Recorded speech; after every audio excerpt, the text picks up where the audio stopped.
Alright, I am just plugging in my headphones.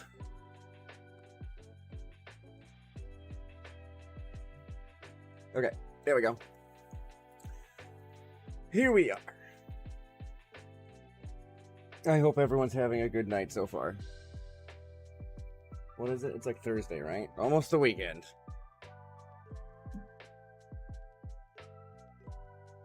Yes, I am Bunny Fella. Hey, Ryan.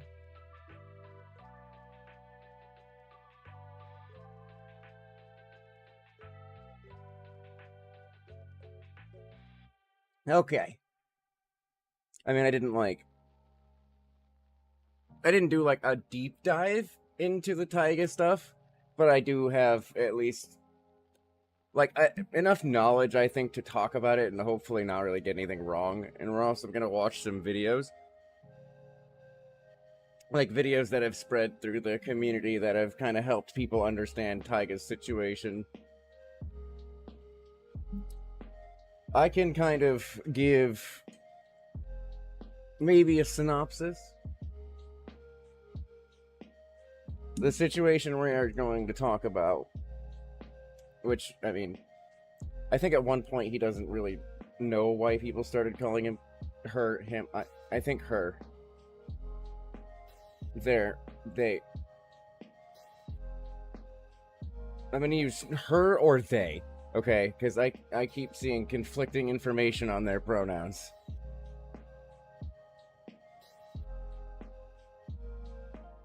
But currently, Jesus, I fucked up immediately. Their Twitter channel of almost 100k followers was terminated. I think they've mentioned in the past other things being terminated, like a TikTok channel that also probably had a decent amount of followers, and then their YouTube channel just recently was also shut down. And that YouTube channel had had 200,000 followers. That's a lot of followers to lose. And it's being talked about, but it's kind of generally suspected to be the fault of one stalker. They used to have a mod that donated a millionaire mod, or I don't even know if it was a mod, but a millionaire that was donating very large amounts of money, like 60,000 in one donation type amount of money. And then when that person learned that they couldn't fuck Taiga because of those large donations, they kind of flipped sides and turned into a stalker and started basically mass reporting all of their things and doing stalking them IRL to shit like that.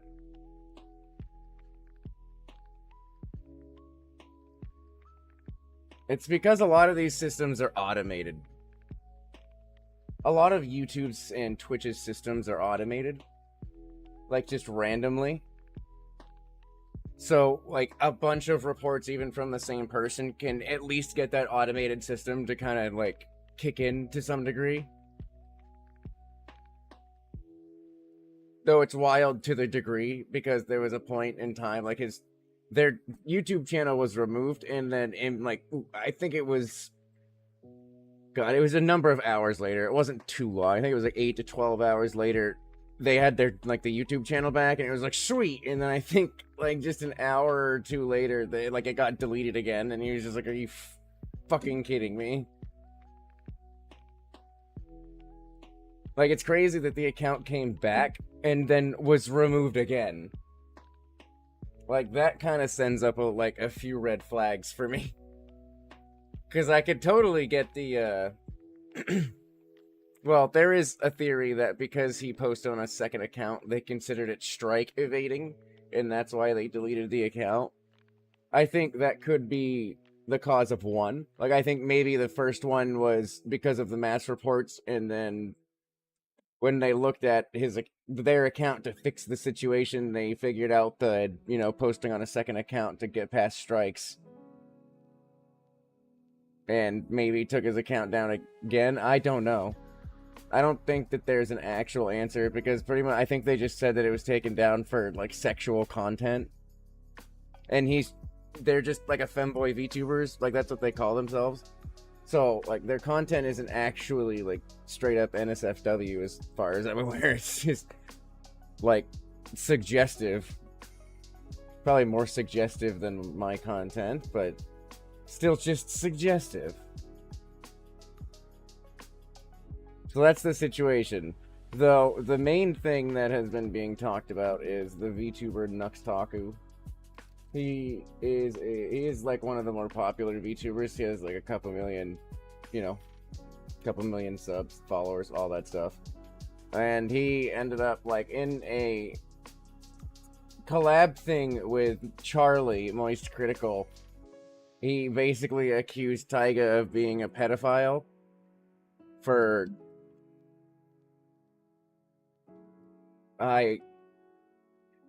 the longer I've looked into it, I haven't been able to find a single, like, solid reason why Nux accused him of that. I genuinely haven't.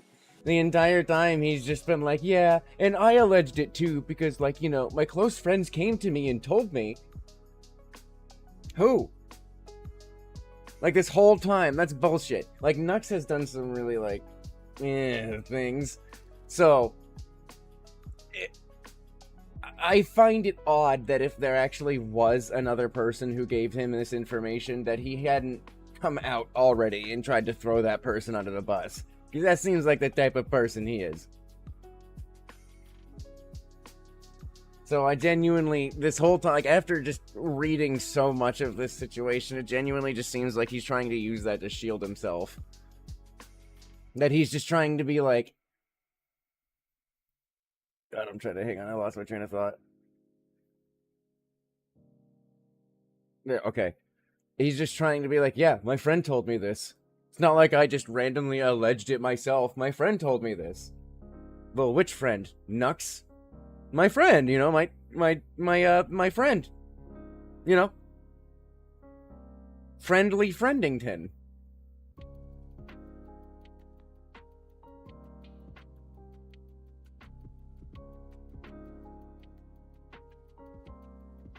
Like, that's just what it seems like to me at this point, that he's just using that to try and hide. He hasn't told. I mean, I think there's maybe a second apology video. I would be shocked if he actually, like, told who told him that information. I don't think I've watched, like, the second apology video. There's been a lot. But we will be starting with the degenerate femboy VTuber. That title could go to so many people, myself included. Unless we're talking, well, no, I'm probably a real degenerate too. I mean,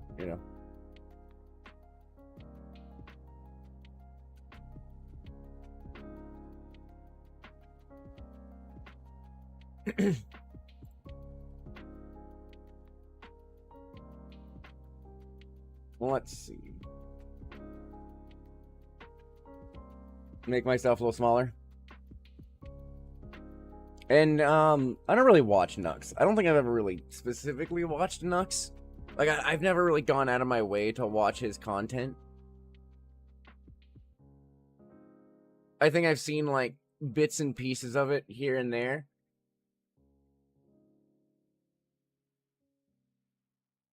His energy just didn't seem like it would vibe with my energy. Like, I don't know. I was never a huge, I didn't, like, dislike his content, but I didn't keep up with any of the stuff he was involved in. So a lot of people are just like, yeah, Nux is awful now. And it's like, I don't know what he was like back then, and I don't know how bad he was then compared to now, because I didn't watch his content then, and I don't watch his content now. I don't fucking know. I started watching Taiga's content, though. Like, as I started growing as a VTuber a little bit, like, Taiga was one of the few, I guess, bigger femboy VTubers that I found and started focusing on. Like Line Chu, Taiga. Pretty sure there was more.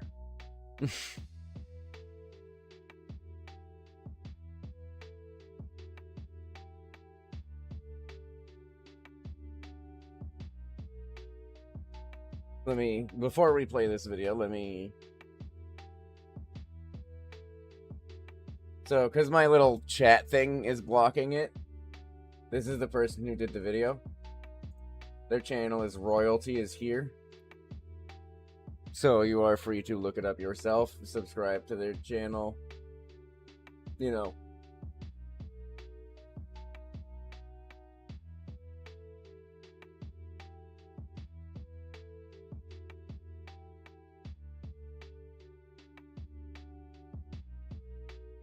And a lot of these comments are generally in support of Taiga, it seems, as well. Like, let's see. I hate people who start rumors about people being predators. That's the funny thing. Like, Nux with Mutahar on the podcast was like they were talking about how like I think it was about how like falsely accusing someone of being a predator could ruin their life. And then Nux was just like, yeah, so, you know, like, basically there was this one guy, Bungo Taiga, who I basically did that to, like, a while ago. And, you know, I, like, apologized privately and stuff, but, like, yeah, it was kind of fucked up. And then they just, like, moved on. And it was like, alright. Like, what the fuck? You could have said fucking more. I mean, you could have done it on your own fucking channel, but...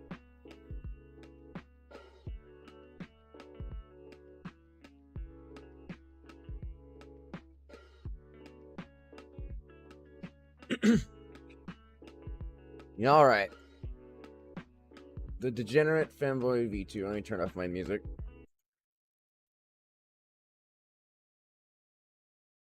And open my chats and stuff.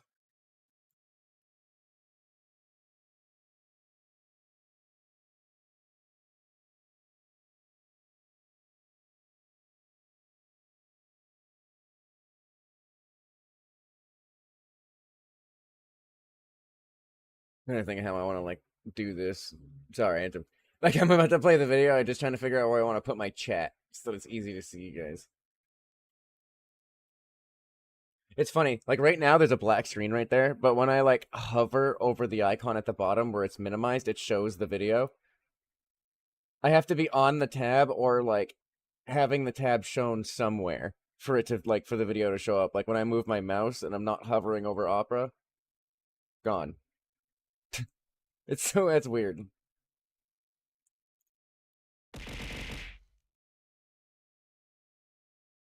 Was that rated A? Okay, it was hearts.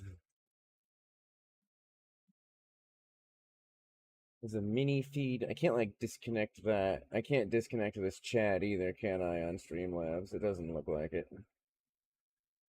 Wait, you can now reply to Twitch, YouTube, and Facebook messages in the multi-stream chat. Twitch requires additional permissions to send messages. Hey, yeah, there's a chat here now. They have, like a multi-platform chat now on Streamlabs. That's interesting. That's actually super useful. I, like, just noticed that. There's, like, a little warning, like a little exclamation, upside down exclamation point thing right here next to multi-stream. Huh. Kind of glad I went with Streamlabs for multi-streaming. It's worked out very well.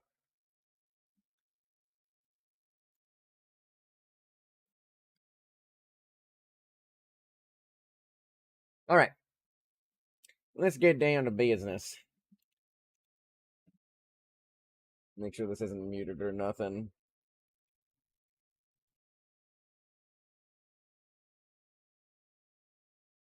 How does it look if I full screen it? Is that, like, too much?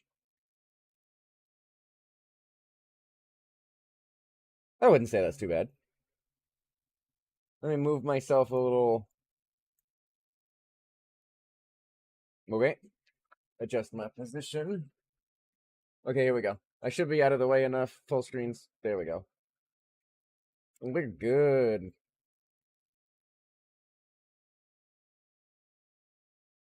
Let me make sure. Okay, that's working. I'm making sure all of it was working. I know the hearts did.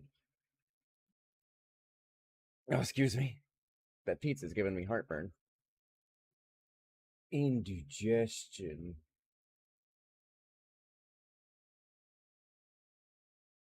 we're talking about it again. By it, I mean to address the elephant in the room, femboys. You know, maybe we talk about femboys a bit too much on this channel, but I guarantee some of you watching those femboy videos have a glisten in your eye because you're so in love with them.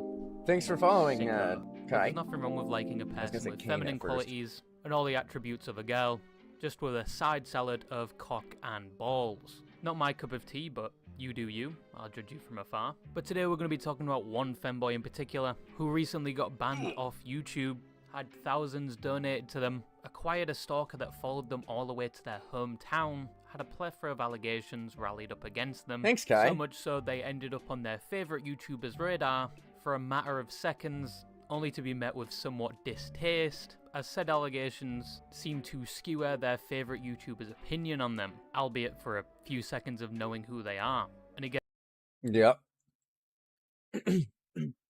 Gotta love that. Like, if I had my reputation, like, slandered to Charlie, I'd be pretty upset. I like Charlie. He's been, like, my favorite creator for a long time. A long time. I've watched so many fucking Charlie videos.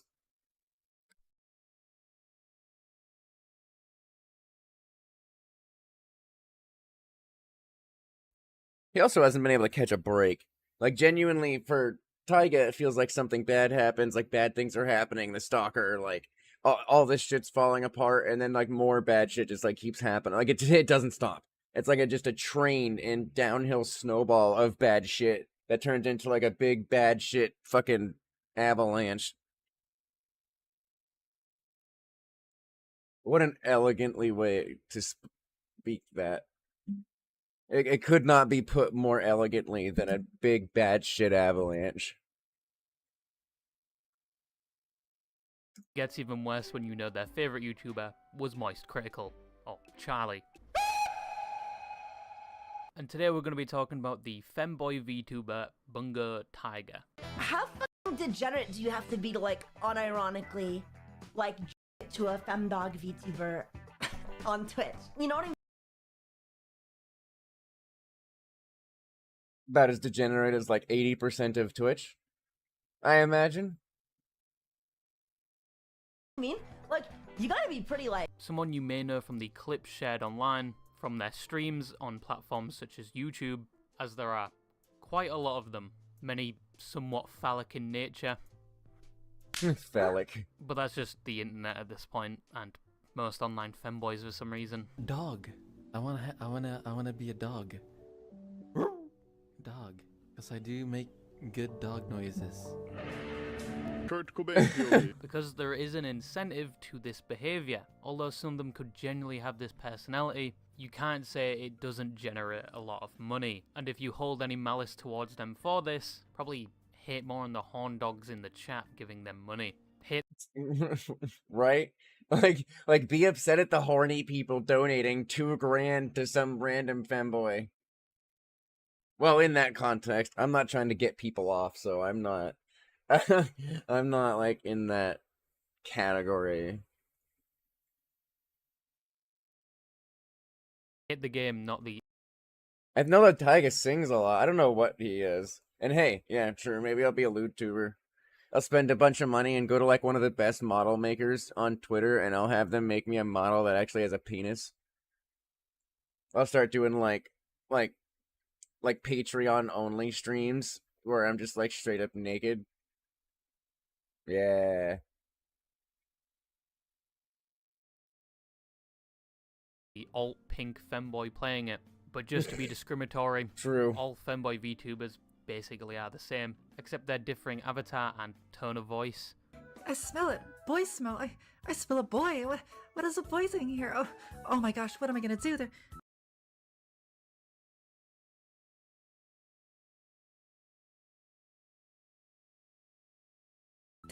I'm sorry, someone had to say it. But anyway, instead of me being an encyclopedia on femboys, Bungo Taiga. Did you used to play Yu-Gi-Oh a lot? I kind of play Yu-Gi-Oh. Well, I don't really, I don't play much of it online.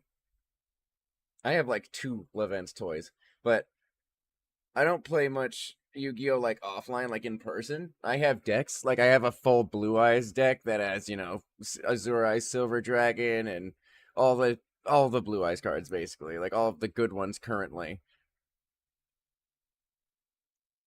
And I even have like 3 first edition Blue Eyes in my deck. And then I got my partner a full Red Eyes deck with all like, Red Eyes / Dragon and all that shit. So they're pretty good decks. But he plays Duel Links a lot, like Yu-Gi-Oh! Duel Links on his phone. He plays that a lot. I used to play it a decent amount.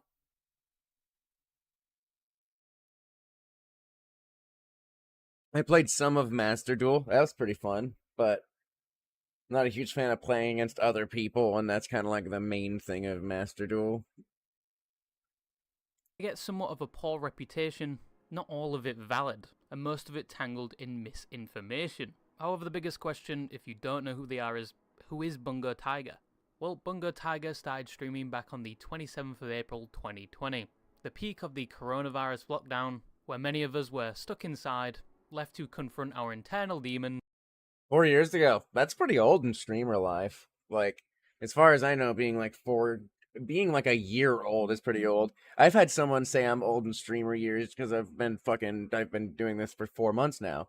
They're just like, I mean, that's a pretty long time compared to a lot of people. It's like, damn, really? Fuck. Like, how soon do people give up? Holy shit.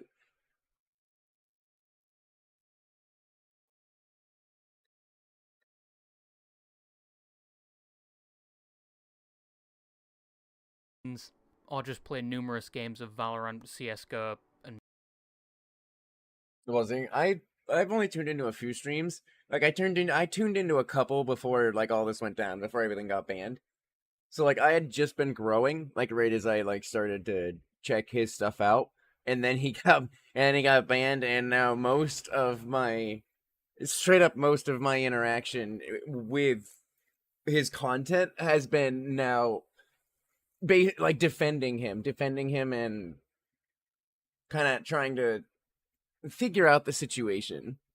Like, if someone wasn't worth defending, or I could find information that proved they weren't worth defending, I wouldn't defend them. But everything I've said, everything I've seen when looking into this has, like,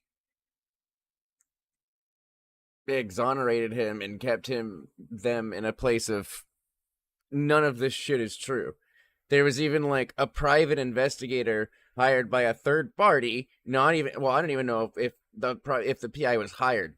I think they said they were hired, but also he could have just been an independent private investigator who decided to look into Taiga. But there was an actual private investigator who fucking looked into Taiga. All of these claims of him being a PDF file, him, being a groomer, all of that stuff at the time. There was all kinds of allegations.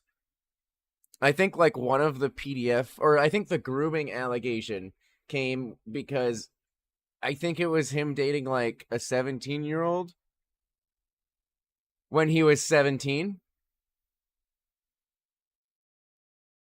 That's not how grooming works. Like people, I guess, when they called him a PDF file, decided not to look into that. One person called him it, and then everyone else started calling him it. But they, like later on, they were talking about it like, they called it a PDF file because I was dating a 17-year-old, while I myself, I think he said he was 17, but he just also said he was a minor. Like, he was a minor dating a minor. Like, a lot of the stuff that happened here was when he was a minor, and when they were also being, like, groomed. They were also being groomed and in, like, a really toxic place.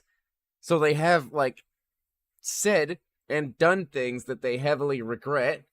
They've made comments about wanting Gon and Killua to get together from Hunter x Hunter and things about Shota and stuff, which Taiga is very aware is, like, wrong at this point. But then he was being groomed and in a place where that seemed normal. That's what happens. That's, like, kind of the whole point of grooming, is to make that kind of shit normalized to someone so that you can make them not feel weird about doing it.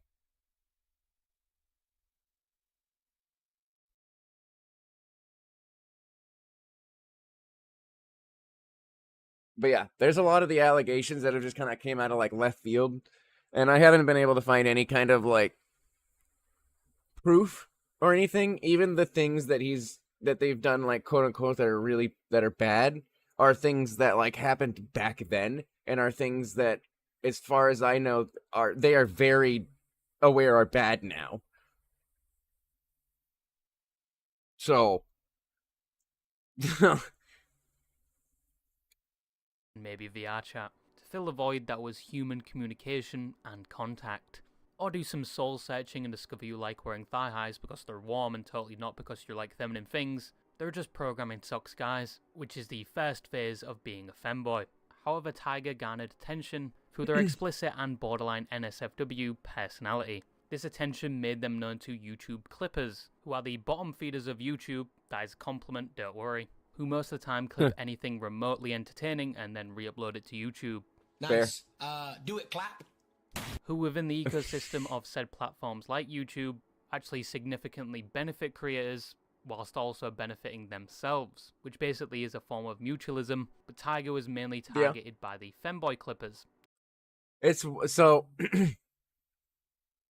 I'm pretty sure the person who took down Taiga, like, it is putting in the effort to take down Taiga, is also the person who got the Shy Lily Clips channel taken down, which Shy Lily had to herself be, like, tagging Team YouTube, like, hey, I am here, Shy Lily, saying that that's not an impersonation, like, that is a fan account that clips things for me.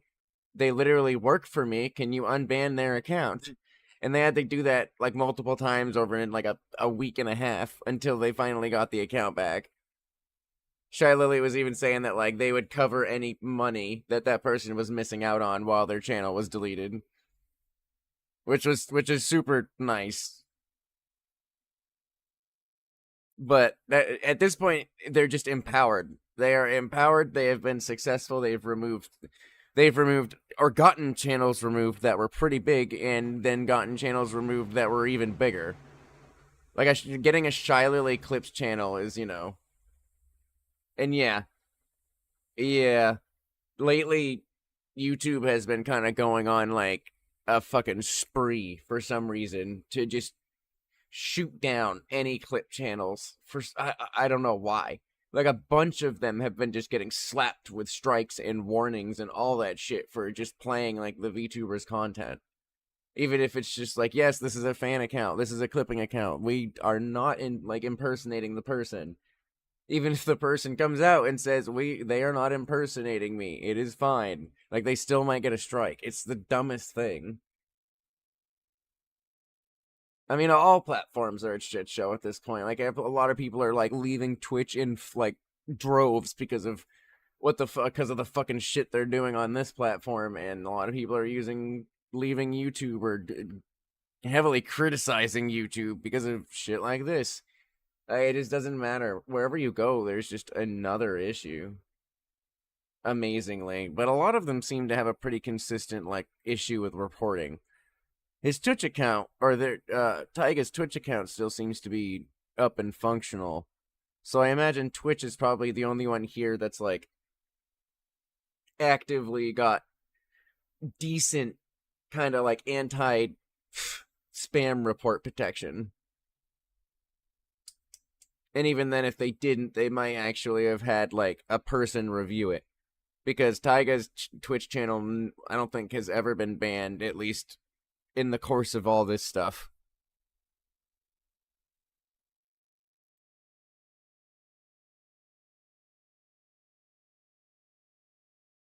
I mean, yep.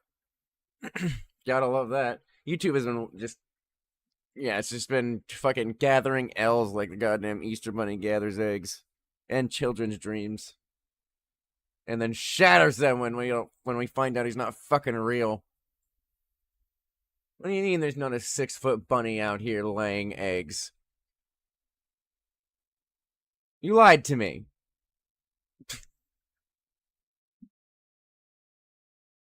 Yeah, they don't care about that shit. They don't care how long the channel's been up. They've been going back and retroactively deleting channels for shit people did fucking 3 years ago. It was perfectly fine to do 3 years ago, but now it's not fine, and your video is still up. Therefore, bye-bye. Like, what the fuck? If you're gonna do that, like, if you're gonna change your rules and your guidelines and all that kind of shit, that'll make, like, a video you used to make not okay. or that a video you made in the past not okay, you should get like time. Like there should be a warning on your account that pops up like, hey, the guidelines have changed and this video is no longer like following our content guidelines and rules. Here's what you can do. You can like remove the video, you can like take these pieces out of the video, that kind of stuff. Like they should give people more of an opportunity to rectify the issue instead of just being like, oh, that video 5 years ago is against the rules now. I'm deleting your channel. Like give people more of a fucking opportunity. Shit.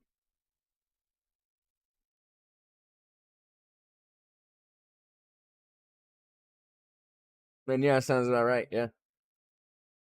At this point, clipping is just, like, dangerous. Which is bad, because we need and want clippers. We don't want them to think that, like, their job is dangerous and they could get just banned because of it. Yes, they exist.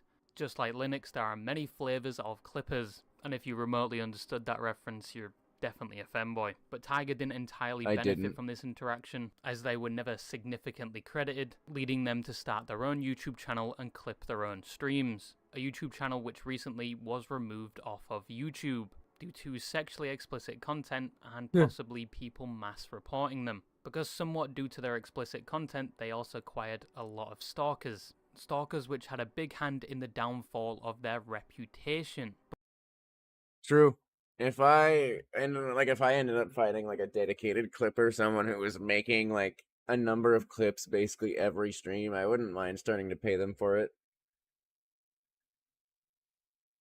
Depending on how many clips, because if someone's like, yeah, here's like 90 clips, you said $5 a clip, so I'll be taking that fucking like 500, but no. No. And like a few clips a stream or something, and pay someone like $5 or something a clip, and then like every week it would end up with like 350. Do like I don't know, 3 or 4 every stream. So that would be 4 times 6, 6, 12, 18, 24.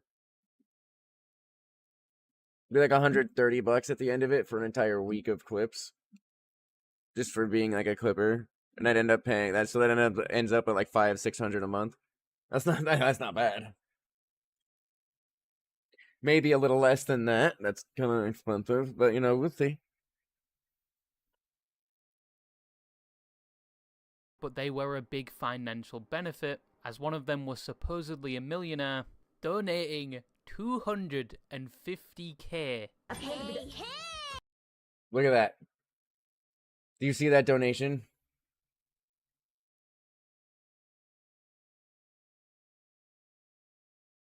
Do you see that shit?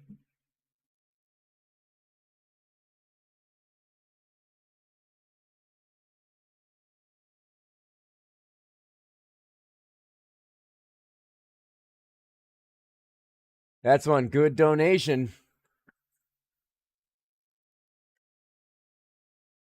God damn. I wonder how much of that, like their money, that actually took. $60,000. Life is my creation, is my best friend. Imagination is my defense.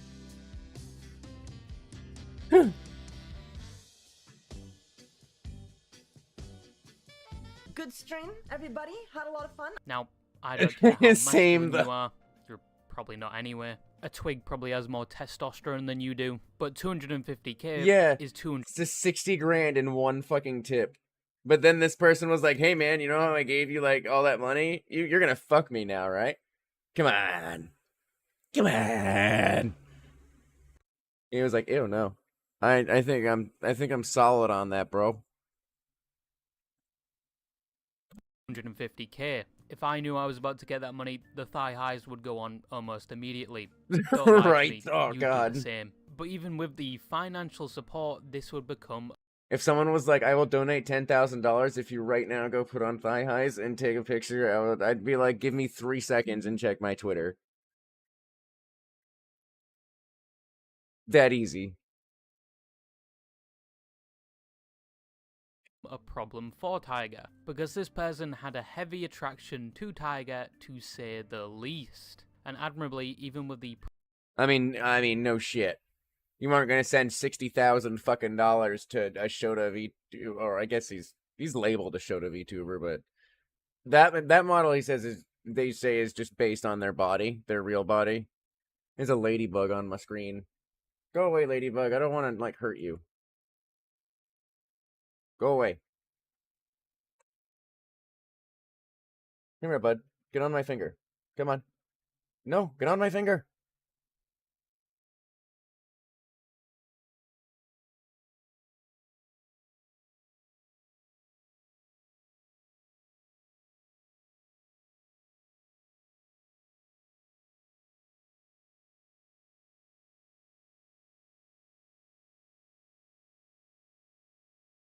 Hang on.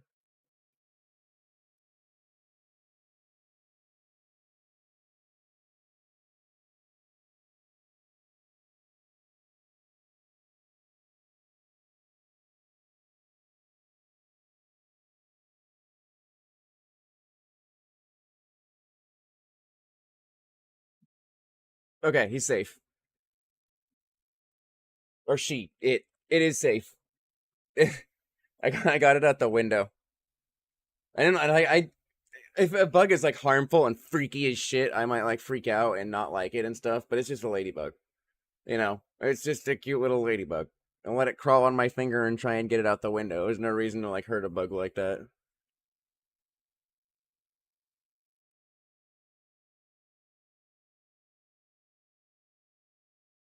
But yeah.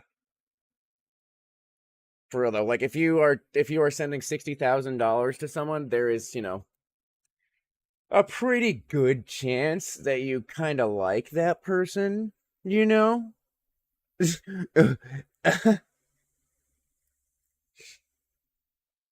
Nah, ladybugs are cool. Prospect of money, Taiga shut down all of their advances, but before doing that did hold a line of communication with them for a while. But this eventually fell apart when Taiga was obviously not interested in their sexual advances.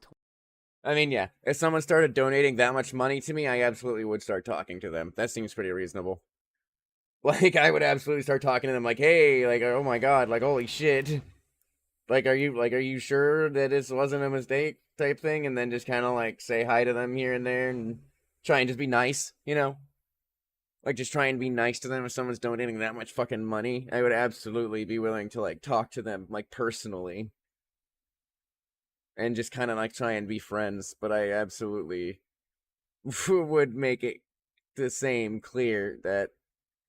I mean, I'm poly, but this dude, the one that's, like, sending all the money seems very unstable. So even though I'm poly, like, I probably wouldn't have gone to, like, get with this guy. Because he seems not right. Like, there's some issues here. Like, he's now running around Twitter telling YouTube and Twitter to unban Taiga's account. Because he's like, I was having, like, a bipolar episode, YouTube. How could you listen to me? How could you listen to me and actually take down Taiga's video that I was mass reporting? How could you do that? It's like, dude, oh my god.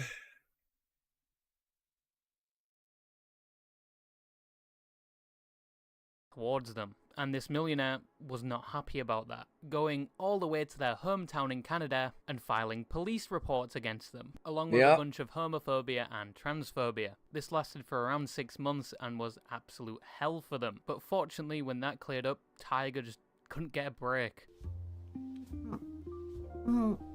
My dick is fat. Previous mods of their Twitch stream and Discord created a document basically saying they were abusive, very much into shota and lollies, which are like children in anime, and blatant transphobia and homophobia. And let's not forget grooming. It just feels like... I'm pretty sure Taiga's not even straight. I could be wrong about that. Femboys can be straight, you know. Like, it's not the end of the world for a femboy to be straight, but I'm pretty sure he's not even straight. Like, it's really hard to be homophobic when you're, you know, a homo. Like me. You know, like, what am I fucking so self-loathing that I'm homophobic now? Damn, that's a new fucking level.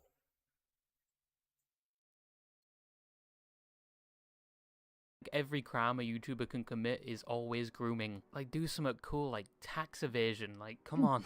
These accusations would be posted online and would reach the ears of a popular YouTuber called Nux Taku, a fellow VTuber who was Here on a we podcast go. with Moist Critical, was not informed on the whole situation, but yet still made an offhand comment.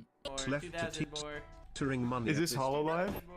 No, Taiga is an indie streamer who, I don't know the whole story, but Taiga was outed to be a Now he prefaces it by saying, I don't know the whole story, but he still says it anyway. He doesn't even add allegedly anywhere. Basically, admitting you don't know the full context yet still making the comment is the equivalent of being blindfolded and throwing dog feces at people. And Nux himself hasn't had the best reputation when it comes to similar events, because quote-unquote he just believes what his friends tell him, and it is a bad habit of his. Like, I was in a video, and I was talking about it, and I also alleged that he did that, because close friends of mine told me, and I saw, you know, creepy conversations of him talking to kids, and or talking about kids, and, you know, liking little boys, and stuff like that. Who knows if it's a joke, you know, and, like, I alleged it also, because a friend told me.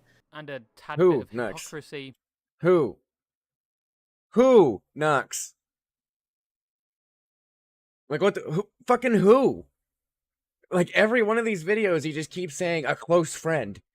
A close friend told me. There's only one person that I think Taiga said that it could possibly be, is Marina, the chick that, like, actually had it out for him. I don't know a lot about her, and, like, or their issues, or relationship to Marina. I don't know.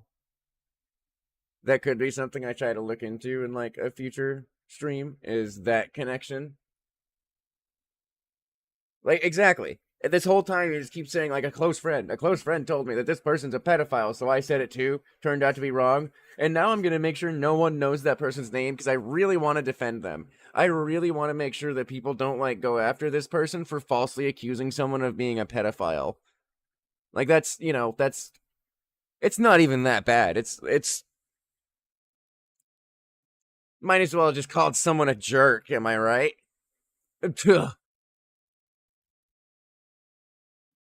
Like, if someone actually came to you and said, this person's a pedophile, and you've now known that that person is lying to you, fucking say something. Tell people who the fuck told you that he was a pedophile. It's not that hard. And when Nux doesn't, it's like he's protecting them, and I don't get why he would. Like, I don't get why he would at that point, because this person... One, he seems like the type of person to throw someone under the bus very quickly.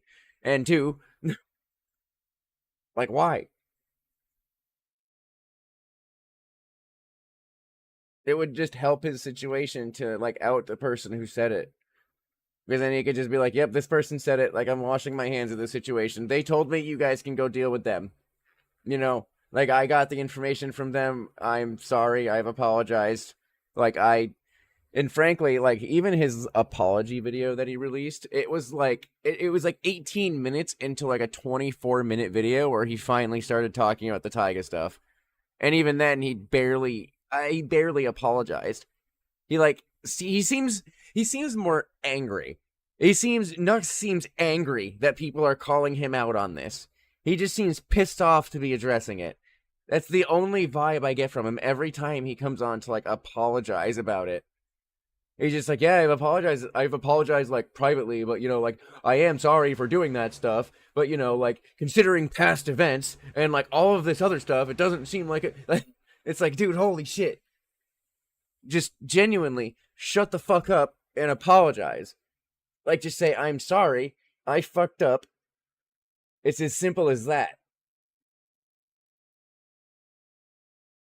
Like, I fucked up, I did something and alleged something that has absolutely ruined someone's career, or at least heavily contributed to ruining someone's career, and is now making it much harder for this whole situation of him losing his accounts to be addressed, because everyone's avoiding him, because everyone thinks he's a pedophile. Like, I can't even imagine. It's frustrating because it's weird how someone can't just like take fucking responsibility for their own fuck ups. Like I hate that shit. This whole thing that he's doing of weeks of just not fucking actually apologizing and not actually giving anyone a fucking name. It's annoying. Like, you're gonna get more respect from your fucking community and potentially even gain followers if you would just come out and be like, all right, yeah, I fucked up. This was super my bad. Like, I've said this before, I just haven't come on my main channel and made, like, a full video about it, but I wanted to do that now and make sure that all of my fucking followers know that Taiga isn't a PDF file, that he is, like, a decent person, that he, for the last year, has been proving that as he grew and tried to make sure, like, and grow his relationships to prove to people that he wasn't a PDF file, as well as having a private investigator prove that he wasn't a PDF file. Like, the private investigator did, like, a full, deep investigation, sent Taiga the fucking paper that was like, look, I tried to look into you, and there was literally nothing. There is nothing here. There's fucking nothing. Like, it was a fucking joke about 2 anime characters from an anime. And then I think he got, like, Shota art commissioned, but it wasn't, like, I can't remember. Don't quote me on this. I think I've seen people say that it wasn't NSFW art. So if it was just SFW Shota art, like, I feel like people draw that shit all the time. Right? You could look at, like, 10% of the actual, like, VTuber models being drawn nowadays, and it would be fucking Shota models. That's technically SFW Shota art, and someone's commissioning it. But we don't see fucking giant hate mobs out for every single one of those people.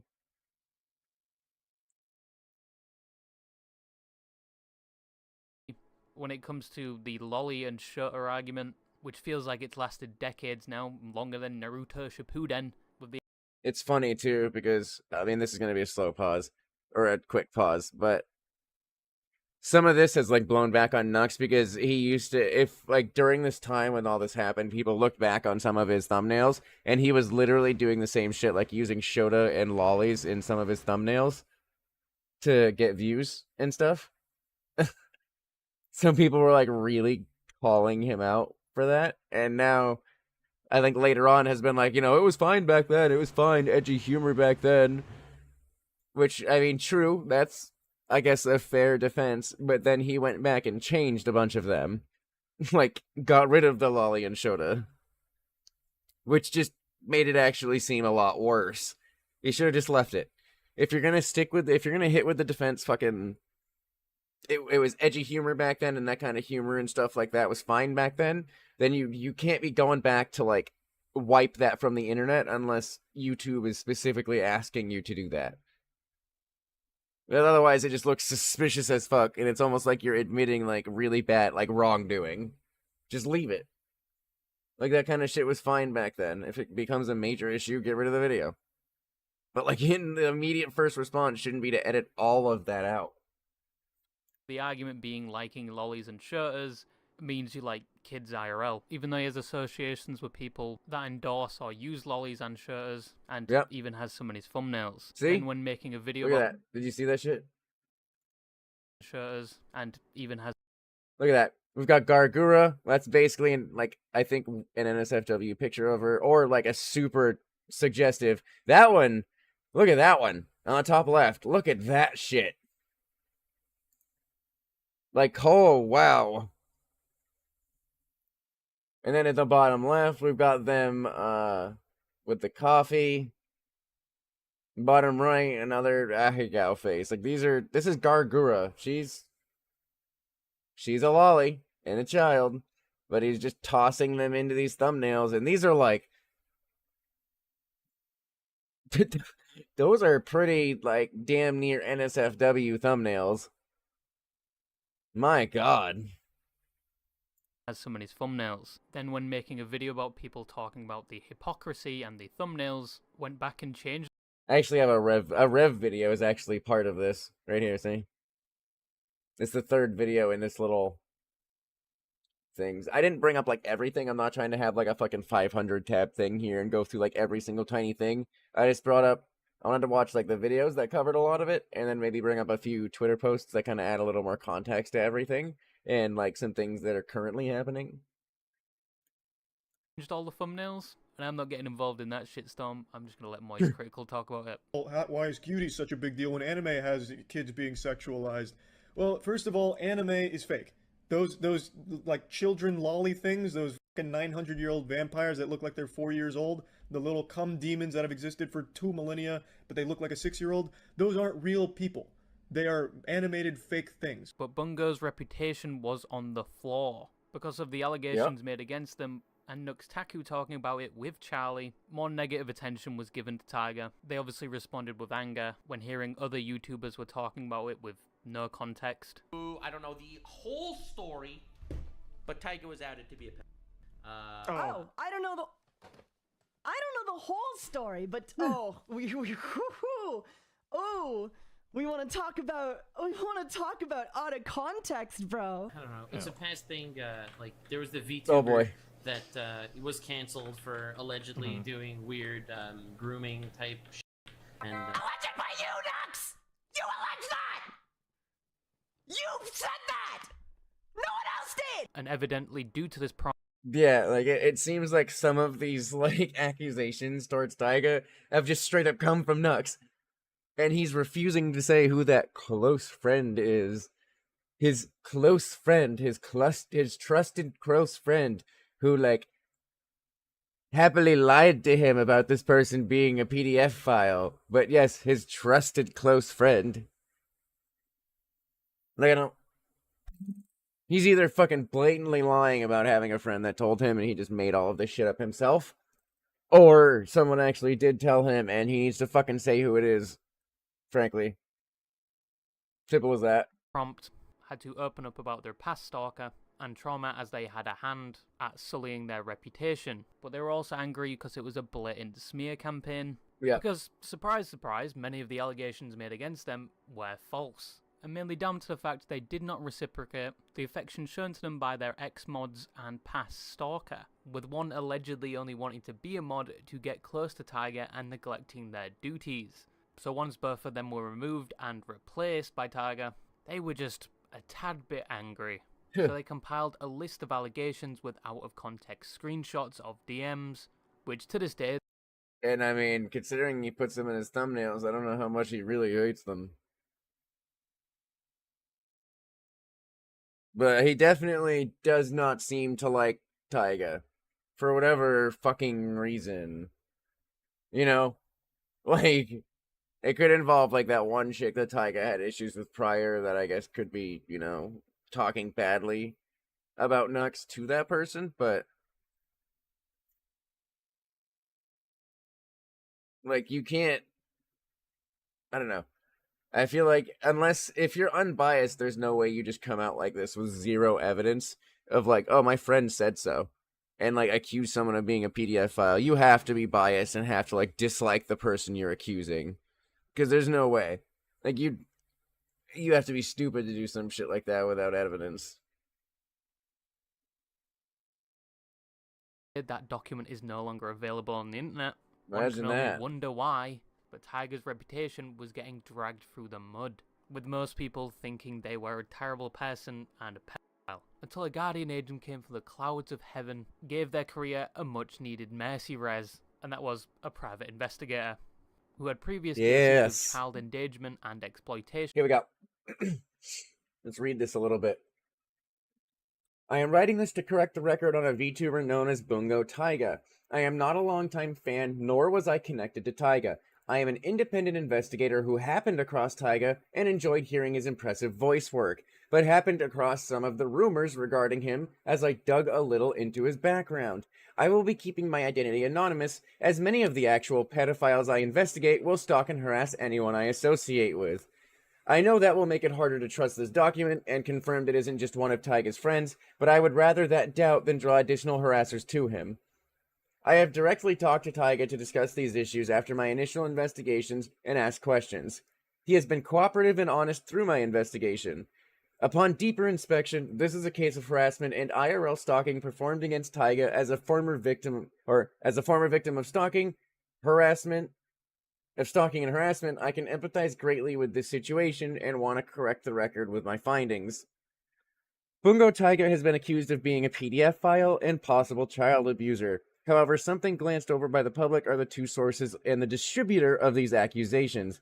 Discussing these three brings a lot of context to the original doc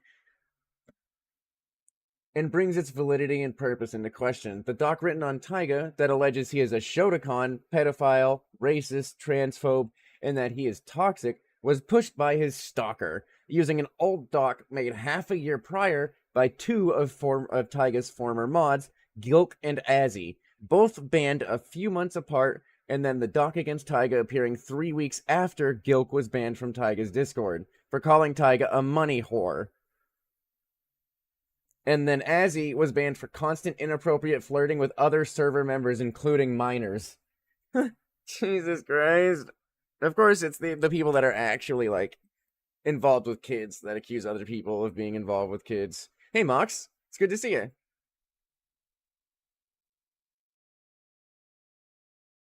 And wanted to be anonymous, but they produced the document The Exoneration of Bungo Taiga. Yeah. They found that one of the people providing the evidence, which was the Discord mod Gilk, was very much infatuated with Taiga, and when they started to neglect their mod duties in favor of caressing their meat to a femboy in the form of a Taiga, they were dropped as a mod, and due to this I wonder, like, does he actually, like, admit that, Taiga, or... they were dropped as a... Let's see. I feel like I'm not being respected by my own mods on stream. In Discord, mainly Gilk. I hope you know that even when I disagree with you on something, or if I play devil's advocate, I still respect you. And as for Gilk, I can see why you'd think that. He hasn't exactly been very nice to you lately. Probably because you've been standing up to his bad behavior. I mean, I wonder if he was just, like, actually straight up jacking off to Taiga. Oh, that'd be so uncomfortable.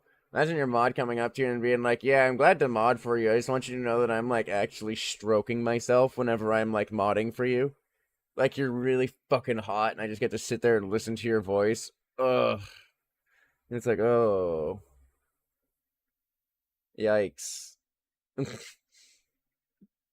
The mod, and due to this decision and their limited contact with Taiga now, would start badmouthing Taiga any way they could in general chats, to the point where they were removed from Taiga's Discord after claiming Taiga was a money whore. The document would also... Yeah, I'm like, his response is like, I'm a fucking streamer, dude. Like, I'm just a streamer. I can see the context of that situation just being like, dude, I'm a fucking streamer. What do you want from me? Like, I'm not like some fucking, like, consort or some shit. I'm literally just a fucking guy who's streaming.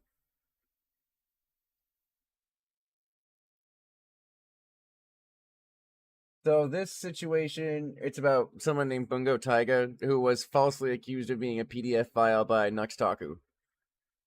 Nux said a close friend told him that, and he never said who the close friend was. Like, so now Taiga's account, his Twitter account of almost 100k has been terminated. The YouTube count of almost 200k was terminated. Other accounts have been terminated, mainly because of mass spam reports by the person that's been stalking him, who used to donate $250,000 a year to him. That's a pretty good quick synopsis. Uncover it was a group effort of 3 people: the aforementioned Discord mod, the other Discord mod, and the millionaire stalker, all of which grew an attraction to Taiga, but all of them failed to get close to the thigh-high wearing femboy. Now on to the grooming allegations.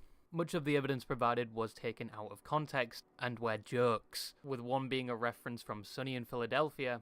I was cute, I was energetic, I was fun. And another one being when they were 19 years old and very mentally immature. And from the screenshot and not knowing the previous context, it's very hard to know it is a joke. Oh, we gotta go cancel Always Sunny in Philadelphia now. How the fuck could they make that joke? How fucking dare they?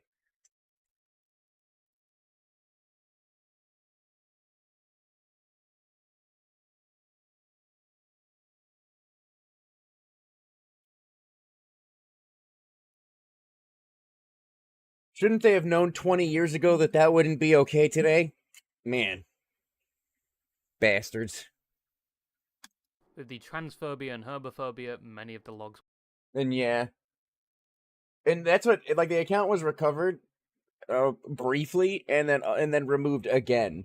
Like, we don't know if it was the mass reports or other shit, but because a lot of people just kind of believed the accusations against Taiga without any evidence, a lot of people have just straight up avoided them. Like, bigger creators that could help them get through this situation or help them get their account back, you know, they just haven't been able to help because they avoid. Most people avoid Taiga because they're under the assumption that he's a predator. I keep saying he, I don't. Like, on the Clips channel, I see a clip that's like, why Taiga goes by the she/her pronoun. And then, like, 2 seconds, like, in that same week, I see a video like, why Taiga says he's a femboy. It's like, what do I go with? I'm so fucking confused.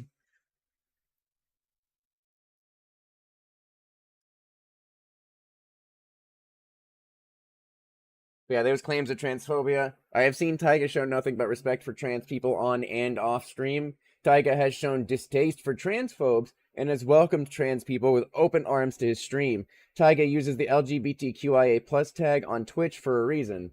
It was also an unofficial policy to simply outright ban anyone who showed any form of malicious transphobia. Oh yeah, that sounds like the fucking biggest transphobe I've ever seen. You hear that shit? He obviously hates trans people. Who protects them like that? Gross. Were edited, but Taiga has previously publicly Added trans flag. I feel like this is one of the more trans positive servers I've ever been in, and we love canon trans representation in anime. Keep it up. Spoken about how open their community is to trans people, and others are part of the LGBTQ. So basically nothing but support for trans people and those part of the LGBTQ. And then there were the claims of toxic behavior by Taiga, especially towards the mods. And it just boils down to, Gee, I wonder if those, like, claims of toxic behavior towards the mods were from those, like, mods that were trying to jerk off to him. I wonder.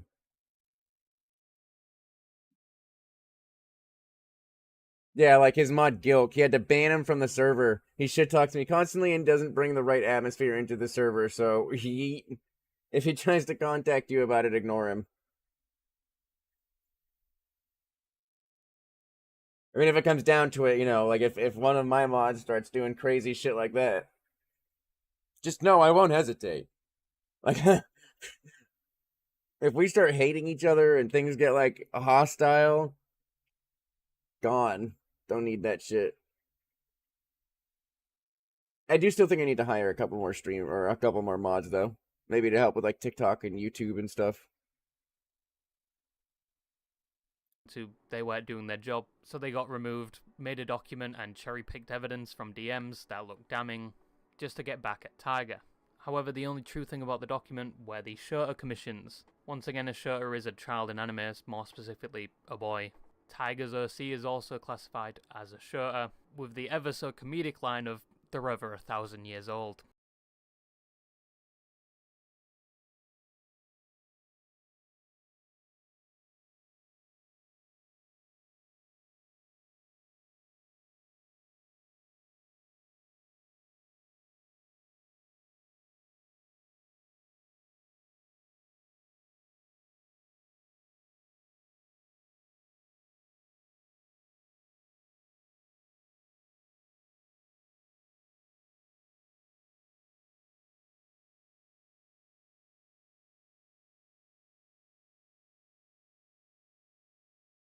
I've had this so many times, I just want to put 7.62 in my head. But the commissions were of the OSC and supposedly safe for work. But it's up to you to come to what conclusion you want about that.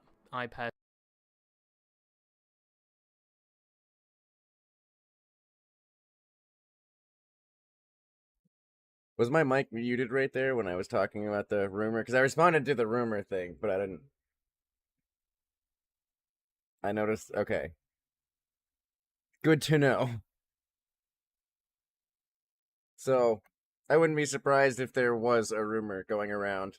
Mainly because voice, body, they've posted, like, I think a number of things about their body. Like, not just the silver play button thing.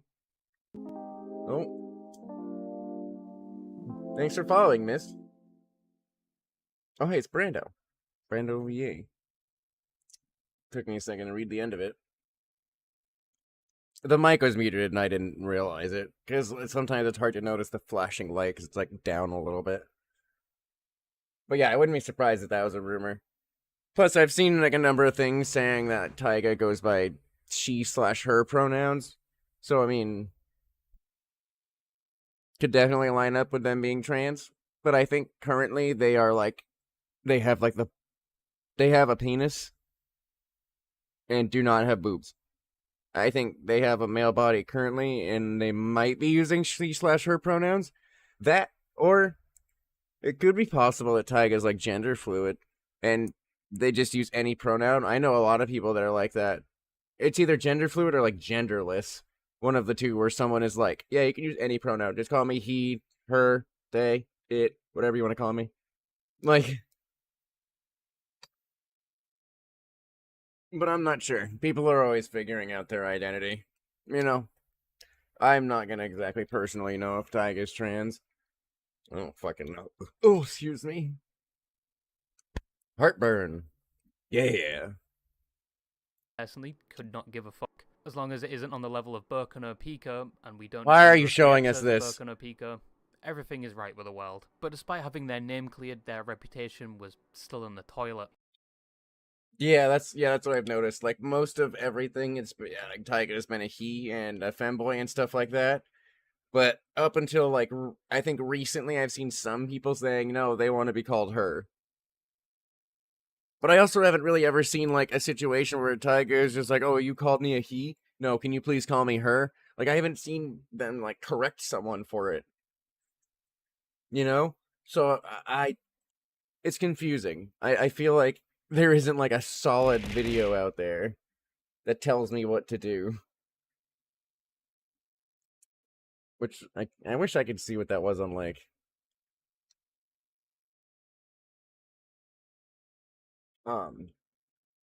the thing.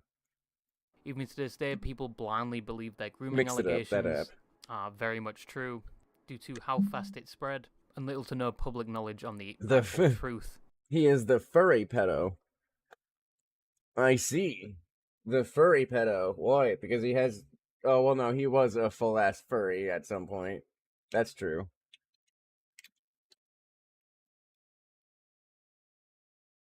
However, it was only going to get worse for Taiga. Not only is their million-dollar stalker still persistent, despite a court order to stay away from them, something which they tried to sue Taiga over, but YouTube would take a swing as well, in the worst way possible. Now, Taiga reached over 100,000 subscribers, meaning they would get their silver play button, something they commemorated on their Twitter. Yes, this is the picture they uploaded. If you're popping a tent right now, I would recommend removing the foundations because there's a 12-gauge shotgun between those legs. Now, these play buttons take a while to come, let alone becoming eligible to get one. But as soon as they received it, probably being very happy at this event, proving everyone wrong, and withstanding the trifles and allegations made against them, and also proving femboy power is a thing, they were removed off of YouTube. Their account Tigaholic with over 100,000 subscribers was gone. So essentially, they just give candy to a baby, only to essentially football kick it the length of a stadium. And they would keep dangling the keys of their channel in front of them, bringing it back, and then removing it again. Now, their channel was removed initially for going against the sex and nudity policy, which in my own opinion, they do make a lot of risque videos, not entirely NSFW, kind of just hinting towards it. Now, YouTube moderation is a sure. Plus, that's like what a lot of femboy VTubers do. It's kind of what I do, but probably not to that extreme. Yet, I just kind of make sex jokes here and there. I mean, that makes sense. A lot of people have, you know, some people just look feminine. Like, some people just look at them and it's like, oh, wow. I look like a guy, I think. With everything I have, like, going on and the pictures I've posted of myself on my Twitter, I'm pretty sure I just, like, if someone looked at me, they'd be like, yeah, that's a guy. That's a dude. Like, I am, like, feminine, but there isn't much about me that makes me potentially look like a girl. And yeah, true. Yeah, like there is girl VTubers that have fucking like Z cups that are bouncing them in front of the like camera. You can only see like 50% of the screen is taken up by their tits, and they're posting stuff on Twitter like, which part of my model is your favorite?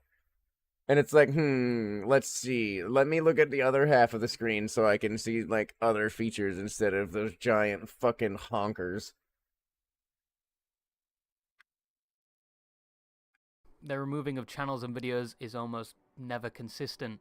There are multiple channels that make the same content as Taiga, still instated on the platform, and most of the times monetized as well. So it actually baffles me why they wouldn't do such things as age restricting the videos. However, it wasn't entirely the Hey, I just have small legs. I am just a small guy. Okay. their own doing. Their stalker was involved once again, with them actually gloating that they got their channel removed, and them admitting they did spam report their channel. Yep. So they aren't necessarily free of their stalker, and their channel is very far from being reinstated. However, their reputation is also far from being perfect as well. Even though Nuxtaku apologized and apologized Were you privately surprised to by them, that? even potentially I'd- promising to I'd posted the thigh high pic before, and VTuber feet commission guy saw it like right after he started the account. Like I was one of the earlier people that guy rated. He was only at like a few hundred followers, I think, when I found him and like followed him and started and like talked to him and said hi and stuff.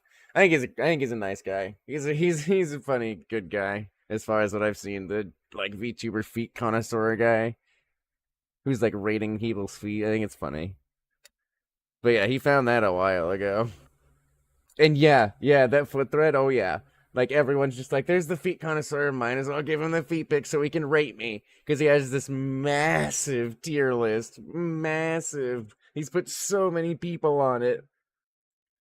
Uh, I didn't get like, I didn't get the top. Like I didn't get S rank, but I basically got A rank. Like almost perfect for my feet. My feet scissors. to do a video of Moist Critical to clear up the mess. However, no video was ever made, and Taiga's reputation is still tarnished. I don't know this guy Bungo Taiga, and I apologized to him privately that. Let me be clear. Let me check exactly what he said. Let me check. If I do a sequel with Charlie, I was planning on it. I'll try to clear the record more publicly. I'll also do more research. Again, I don't know right now, however, I'll try to rectify any extra damage I caused and hope you can accept my apology. This was in December 22nd, 2022. 2022! He said he was going to make a sequel video with Moist Critical. Video never came. Wanna know what's funny? In that message too, I didn't hear the words, "I'm sorry for accusing you of being a pedophile." Now, I have to whack my flaccid floppy dick on the table and tell you the truth. No, I'm not going to say I was on Epstein Island. No, I haven't been putting on an act this whole time. Yes, I am British. Yes, I do have a speech impediment in the form of an accent. But no, this video was going to be very different. As you can see, the title is The Degenerate VTuber Femboy, or something like that. Because I initially believed the allegations until I did some digging. But it turns out they were actually just a victim of a smear campaign. Oh, but Yep. don't worry, the title's still going to be the same, because being called a degenerate in this day and age is a compliment, especially if you make this British type of debuff. content. Tags, can you give us some more kisses? Sure. Mwah. But yeah, before you make an assumption about somebody, just make sure you do your research. And if there are any femboys watching this in their thigh highs, I have one question for you. Why is it a spot to stack donuts on your dick? But anyway, bye-bye. I don't know what question he asked at the end. Me and my partner even like tried to listen to it like a few times over and tried to figure out what he was asking at the end there, and we couldn't figure it out. Like I even with the like captions on, I just didn't get it. I didn't understand what he was like saying.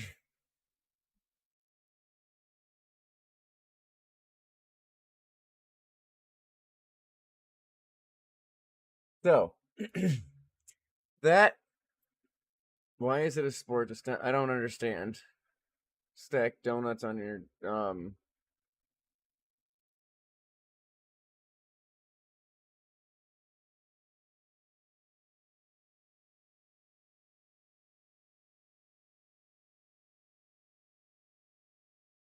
mean, like, I can think of, like, lewd things that, like, donut and stuff like that, but I don't, but what? Maybe it's, like, more of, like, a British thing. Maybe it's more like British comedy, and that's why it really doesn't make sense to me. Stack donuts on your dick to check the length. Who checks the length by stacking donuts on their cock, though? What the fuck? Hey, Jerry! Bring me 4 Dunkin' Donuts over here. I gotta prove something to this fucking guy. Shit, 3.5. Fuck.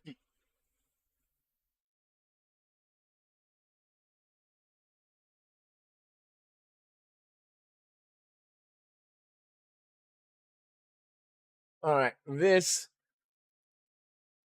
is what it looks like when someone's entire livelihood is taken away and all of their stuff is deleted. If anyone's wondering what happened, my Twitter account got suspended. So, my YouTube got terminated. I've lost my Discord server once before. Lost my TikTok that had 100K. So, I'm just kind of, running out of options here. And I'm getting a little tired.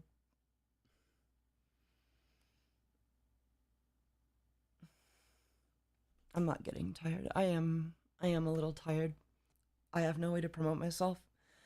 I have been utterly deplatformed, and I have, like, virtually nothing left. I'm blacklisted everywhere, so nobody will stand up for me. And I'm just perpetually getting mass reported. I could move to any number of sites, and that won't stop people from fucking mass reporting me. I could go on Instagram, I could go on Blue Sky, I could make another Twitter account, but at the end of the day, I'm still getting fucking mass reported. You know? At the end of the day, I still have no way to promote these sites now that my YouTube and Twitter and TikTok and everything are gone. It's gone. It's gone. I appreciate the suggestions, and I'm sorry for getting frustrated here, but like, I have no way, like, I don't know, what is making an Instagram going to do when no one is there to follow it? Shit just keeps kind of happening. Like, I kind of just can't catch a break. It's over. I kind of needed my YouTube and Twitter. Like, I was barely, making ends meet with the YouTube and Twitter, and now they're both gone. And no one cares what I do. No one wants to talk about it. Stalkers will follow you everywhere they can, and possibly anywhere they literally can possibly find you and can stalk you to, they will. And make your life hell as much as they possibly can. Like, they will everywhere.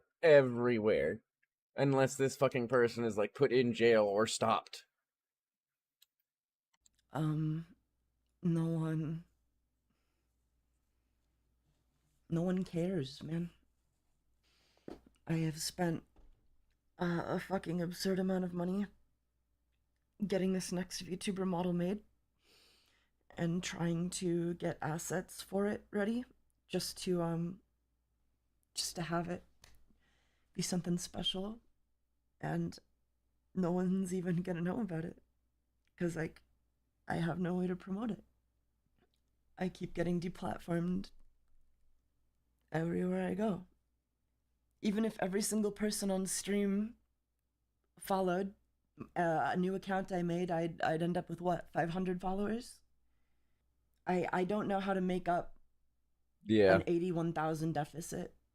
Even with like that, even with like a decent amount of people watching you, It's like, yeah, okay, all 500 of you go follow me. Okay, sweet. That's 500 followers. We're still missing, what, 99.5 thousand on Twitter, 200 or 199,000 on YouTube. You know, like, it's not enough to make up that deficit as much as people are trying to be supportive in chat, you know? Or a 200K deficit in the case of YouTube, or a 100K deficit in the case of TikTok. I don't know how to make up that post new account. I could post a new account right now, and as I just said, if I posted it right now, at most I would get 500 new followers, assuming half of them aren't already followed, which I'm gonna go on a limb and say they are. I can make a million new fucking accounts. It will not make up for the 400,000 followers that I keep losing. You know? I'm done. I'm bored. I'm sick of this, man. No one will even talk about it. It'll be irrelevant for like a week, if anybody even decides to make a post about it. And then everybody will move on, and nobody will talk about it. I've worked, like, since I started streaming, you know, I kind of just put everything in. Yeah. It's pretty much like the entire stream is basically Taiga talking like that about the situation and basically just explaining fucking how devastated he is, and just really just having a hard fucking time dealing with it. Let me see if I can find the first video Rev did.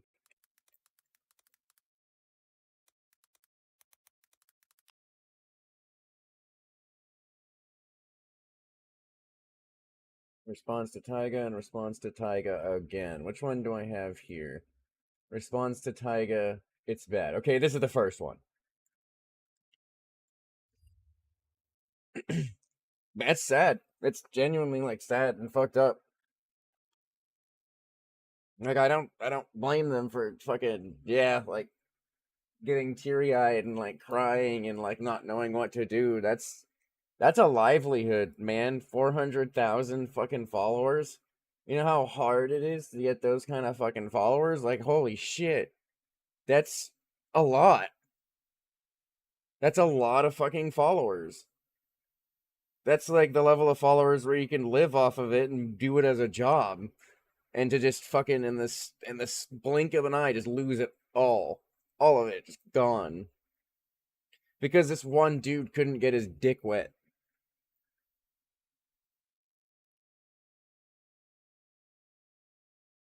Hey, what's up guys, Riv here. So today we're going to be returning to the ongoing Taiga situation because one of the parties involved, Nux Taku, has made several recent responses that I think are worth checking out. Now in a nutshell, what's going on here? Well, to remind you, Taiga is a femboy VTuber who was recently removed on several social media platforms, including YouTube and Twitter, and a lot of people attribute this to the harassers and stalkers that they've been dealing with for many years, making false reports.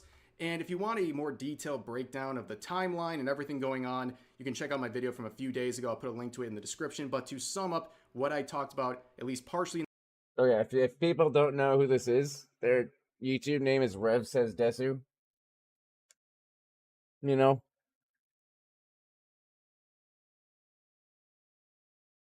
Not someone I'd say I'd, always agree with.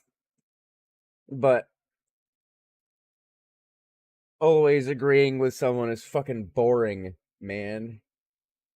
Who the fuck wants to be around someone that there's never any kind of fucking, like disagreement or discussion. Everyone's always just like, yeah, man, you're totally right. Yeah, man.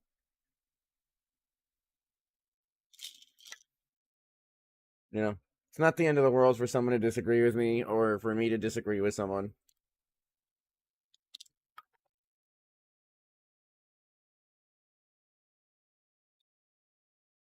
In that video was Nux Taku, who obviously is a very popular content creator, had made some very inflammatory statements about Taiga in a video he released about 2 years ago. It was a collab with Moist Critical where they were talking about VTuber drama, and when asked who Taiga is, Nux would reply by saying he is a predator.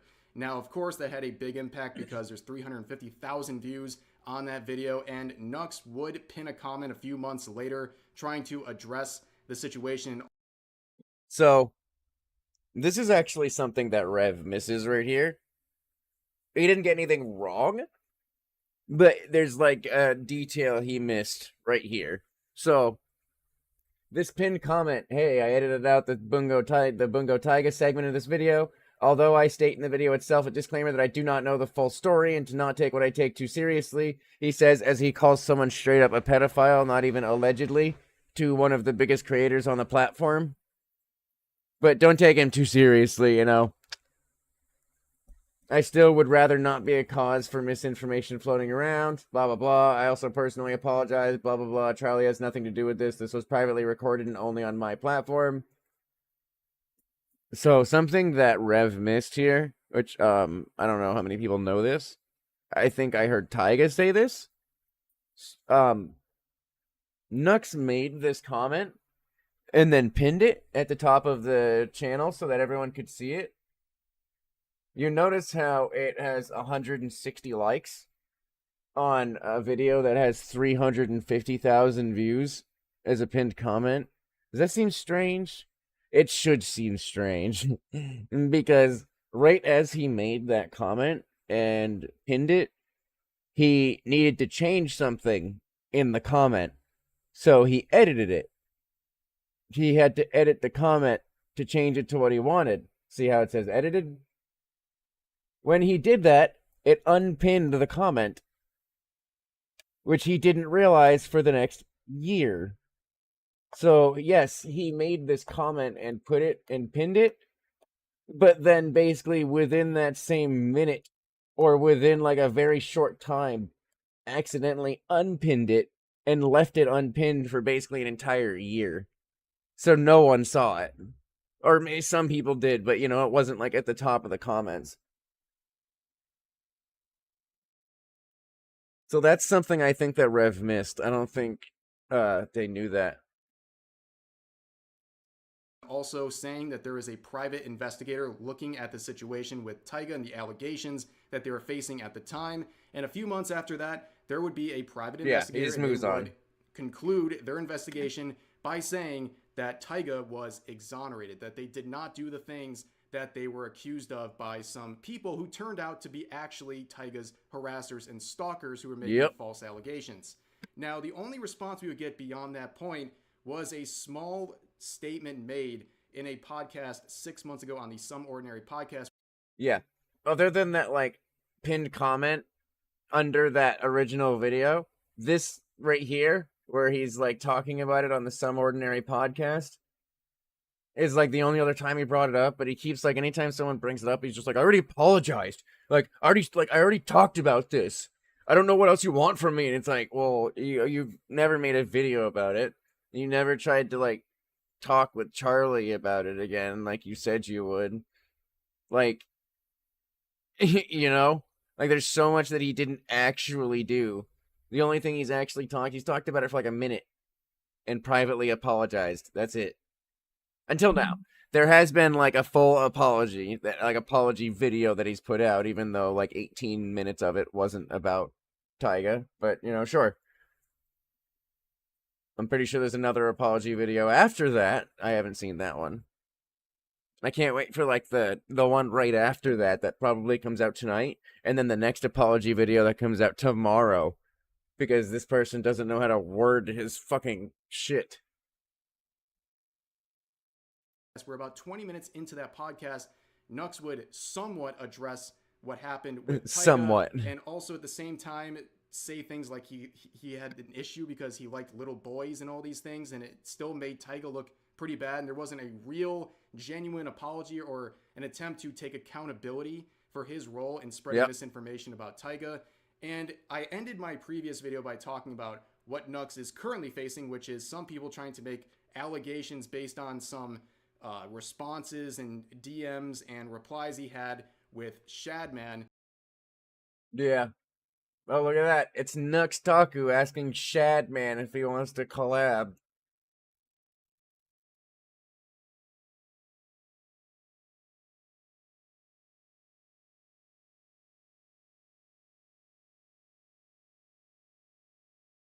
And a lot of people are looking at this response right here where he was asking Shadman to collab, and he said that apparently he was doing this so he could expose and clown on Shadman. And at the end of the day, I believe a lot of these things involving Shadman right now are a reach where they're trying to see anyone who interacted with him and they make these allegations based on that. I mean, I'm not going to allege that Nux is like, you know, a PDF file because of it, but I do think that it's an absolutely, like, disgusting fucking thing to do, even if you were trying to bring him on to, like, shit on him, even if you were trying to bring him on to make jokes about him, like, bringing someone like Shadman onto your channel of 2 million subs, and giving him a fucking platform, no. Like, you were literally just giving him a platform to spread his gross shit. Regardless of if, like, you're, like, in approval of his shit or not, or just gonna make fun of him, you're still giving him the platform. Like, stop. And I think it's a witch hunt and Nux is caught up in it. But the reason I pointed that out is because he said he was on vacation and taking a break from parts of the internet, in particular Twitter. And I took his word for it, but I didn't realize that during that time, he was active on Kick. He had streamed nearly every single day when he said he was taking a break and he was going on this vacation. And during 2 of those streams, he would talk about the Taiga situation and he would give more thoughts on it. And honestly, a lot of it. Man, who even still uses Kick? That's really weird, frankly. That's odd. I mean, I guess, you know, if it's a platform that works, fuck, I don't... Oh, that Kick. I was thinking, like, KIK. Okay, yeah, KICK. Okay, yep. That Kick. Some people do use it, yeah. It's just, it's like an unregulated platform. You're going on there to be lewd. You're going on there to, like, do shit that you aren't allowed to do on Twitch, basically. Like, that's the only thing, it's the only solid reason I've seen for people using it. Is really doubling down and making some smoke screens here. And I'm going to focus on this right here. This was from the most previous mention he made on Kick about Taiga. He actually re-uploaded this VOD onto YouTube a few days ago on his alt channel, Nuxanor. And you can see, if you check it out yourself, he talks about Taiga about 48 minutes into this stream. And again, just like with the Some Ordinary podcast episode, it has nothing to do with Taiga. It's about a Mr. Beast video that he's reacting to. But what did he say during that video? Well, let's play this clip right here. Yeah, I just got a comment there. Let me show you. This is a wild one. All right, like funny. It's funny. The guy in the background, I can't remember if that's like the lawyer, but there is like an actual lawyer who's commented on the Taiga situation. I think anyway, like one of the legal VTuber or something. I can't remember. I honestly can't remember. I'd have to look into it more and try and find that post. Seeing someone talking about something being bullshit while also being the person who deplatformed and destroyed someone's life over false allegations with no evidence and doing zero research. Right, this is obviously talking about Bungo Taiga. I up with the Bungo Taiga thing. I am sorry for it, and I have apologized multiple times in private, in public, on my podcast. I have apologized. That's the first time he's like publicly apologized for it right there. And notice how he's just like angry. He's just upset that people are bringing it up. He's just like losing his patience is what's happening. That's what's happening. This man is losing his fucking patience that people are asking him about the fact that he fucking deplatformed and ruined someone's fucking life. Sorry. Like, sorry, it might be a sensitive topic for you, Nux. Like, oh. It's also kind of a sensitive topic for the person who lost all of their income and their entire livelihood. You know? Just saying. Apologized multiple times because I said that I don't know the full story, but he's a pedophile instead of an alleged pedophile after he left the internet for like 5 months. Then he came back. Okay? I made a mistake. This was 2 years. Did he just say that he said he was an alleged pedophile? Because that's not what he fucking said. Like, that is not what he fucking said. He did not include the word alleged. He specifically literally just said, I don't know the whole story, but he was outed as a pedophile. Like, there wasn't an alleged in there. Like, you know. Is that what he said? Did I, like, mishear that? I don't know the full story, but he's a pedophile instead of an alleged pedophile after he left the internet for like 5 months. Then he came back. Okay? The way he worded that is weird. But I think that's what he's saying, is that he called him a pedophile instead of an alleged pedophile. I made a mistake. This was 2 years ago. And I Yeah, this was 2 years ago. 2 years ago. What is it? 730, 365, fucking 600, 700. Yeah, I think it's like 730 days to be 2 years. 2 years before there was any kind of, like, public acknowledgement. In the Muda Art podcast, he's literally just like, yeah, there was this dude Bungo Taiga, and I don't know. I guess I just, like, did that too, you know. And I've apologized privately, and yeah, let's just move on. Like, there was no, like, acknowledging things there, or, like, apologizing for specific things.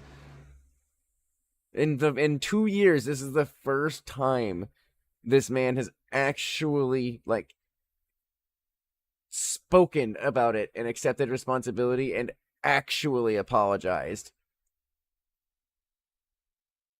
took accountability for it multiple times. But for some... Multiple times. Multiple times, mind you. Don't ask me about, like, which times those were, but multiple times. For some reason, this guy...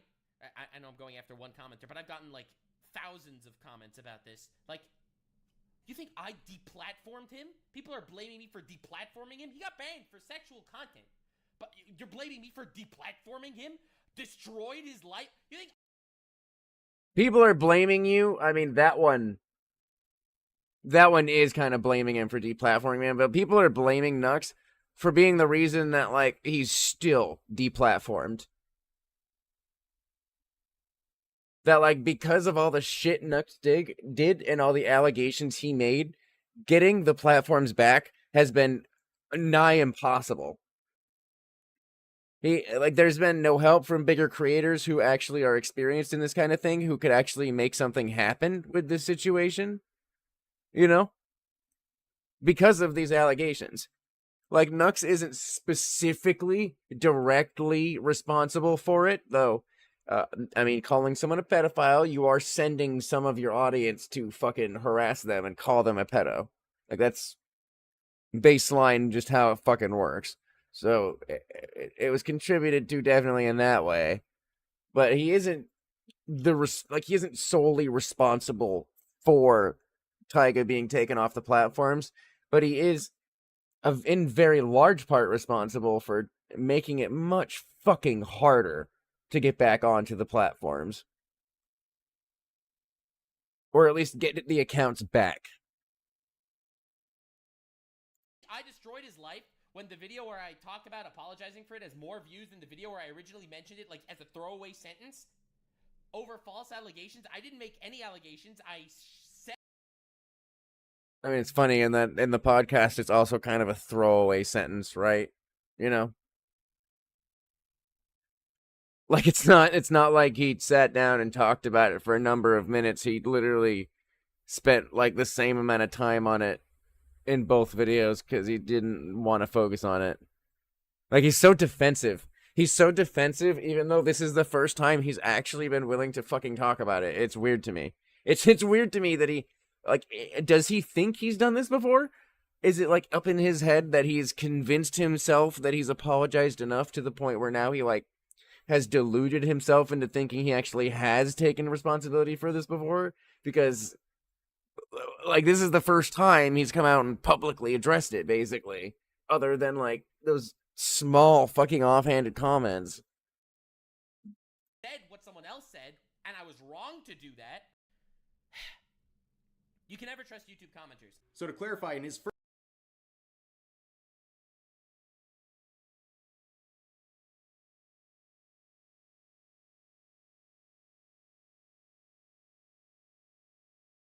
I wonder when he's going to tell people who it was.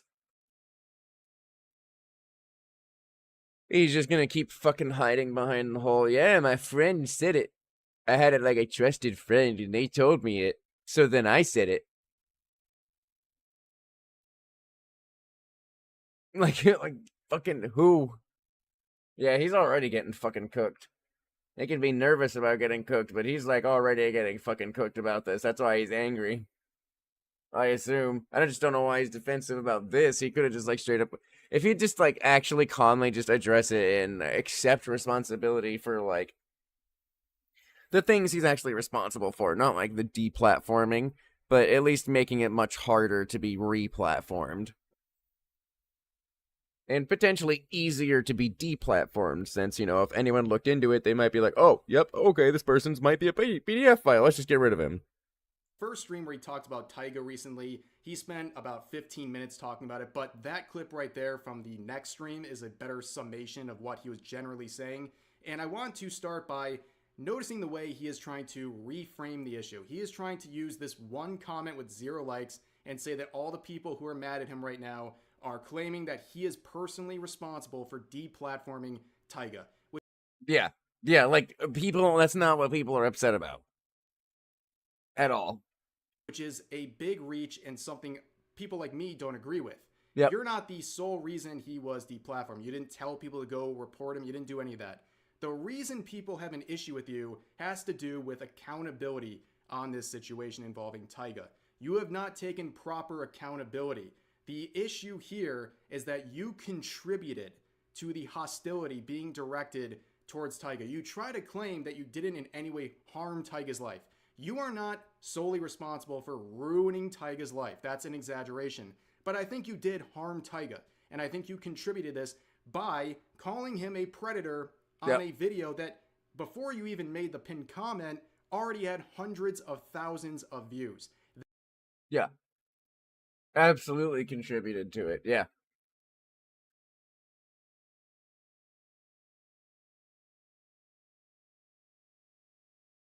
That clearly contributed to the harassment campaign that Taiga's been facing for years now over these false allegations. You have to acknowledge your role here. Now, another thing that Nuts that's all does people want in this video is just talk fucking about take how accountability. the views on the quote-unquote apology video are higher than the initial video where he made the slanderous statements about Taiga, which is already a very weird point, but with a quick search, you can... Yeah, they're basically the exact same, and now, like, that one is, yeah, slightly above this one. Like, they're literally at the same point, but that's also because Some Ordinary is, you know, it has fucking Mutahar in it. Like, it's got Mutahar's audience and Nux's audience trying to watch it, so obviously the views are going to be in, like, a pretty decent place. Like, what the fuck? That's like being a creator with 1 million subs and doing a video with someone with like 30 million subs. And then wondering why a video did better with that person. Well, fucking obviously. Like, but that's still like, even now, like even with Mutahar on the podcast, the videos are at the same amount of views, even though the top one's just Nux. So that video really hit. That video hit a lot of people. Can see that the original VTuber drama video and the Somewhere in a Podcast episode, they're within 1,000 views of each other. He harps on this point over and over again, trying to show this as somehow something that's in his favor because that has less views than the quote-unquote apology video when they're very close. And on top of that, why does it matter so much? Like, does that somehow relieve you of any wrongdoing in the situation? You still slandered him in front of hundreds of thousands of people. Don't you get why this was an issue? And overall, he's using things like this as a shield. Why would he? And a lot of people are mad that you're not taking full accountability. You're saying sorry, but you're not really doing much to fix what you said. In fact, going back to the pinned comment, this was made 2 months after the video was released. At that point, the majority of the views have already been collected, so at least a couple 100,000 people were exposed to these slanderous statements. And this is the internet, and Nux knows this too. People will hear a comment like that once, and they just believe it at face value, and now they mistreat and harass or even disassociate. Wild to be a VTuber or a content creator and hear something from another content creator and just immediately be like, oh, you're obviously telling the truth. I don't need evidence or to look into this one bit. I'm just going to go parrot what you said. Thank you for that information. Like, that's just the dumbest fucking thing I've ever heard. It doesn't matter how close of a friends you are with someone, double check the information. Because even if that friend isn't trying to maliciously like delude you or maliciously, lure you into fucking up, they could have just accidentally gotten the information wrong themselves. So you looking it up could just make sure you're getting it right. With someone over something someone said. They just believe it at face value. So it definitely did have a very big impact, and this pinned comment didn't do much to take accountability. It didn't help fix the situation. You have a video with 350... Especially since it, wasn't pinned for a year. 1,000 views, but then a pinned comment with 170 likes. Yeah, I pointed that out. Yeah, it's really low likes. And I don't think Rev knew this, but it's because the video fucking got unpinned when he edited it. So he had to repin it a year later when he realized it was unpinned. So that fucking comment didn't do shit. It didn't do nothing.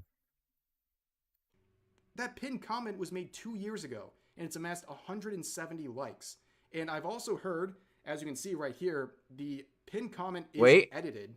And as some people have claimed, this was unpinned temporarily. I don't know if this is true right now, but I know it was true back in 2022 when this was made. He did mention it. If you would edit a pinned comment on your YouTube video, it would unpin the comment. And that I'm pretty sure that's still true. Like, I'm pretty sure that still happens. Right? Or if I look that up, would I get an answer? Like, if I look it up, would it give me an answer? Let's see. YouTube. If I edit a pinned comment, does it get unpinned? Can you no longer edit your pinned comment? Let's see.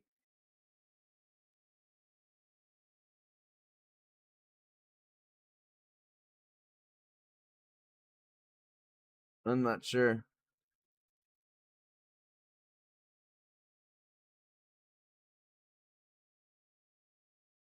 I do see, like, people saying it will get unpinned. I think I see, like, more recently I see people upset that there's, like, an issue with editing pinned comments. I don't know.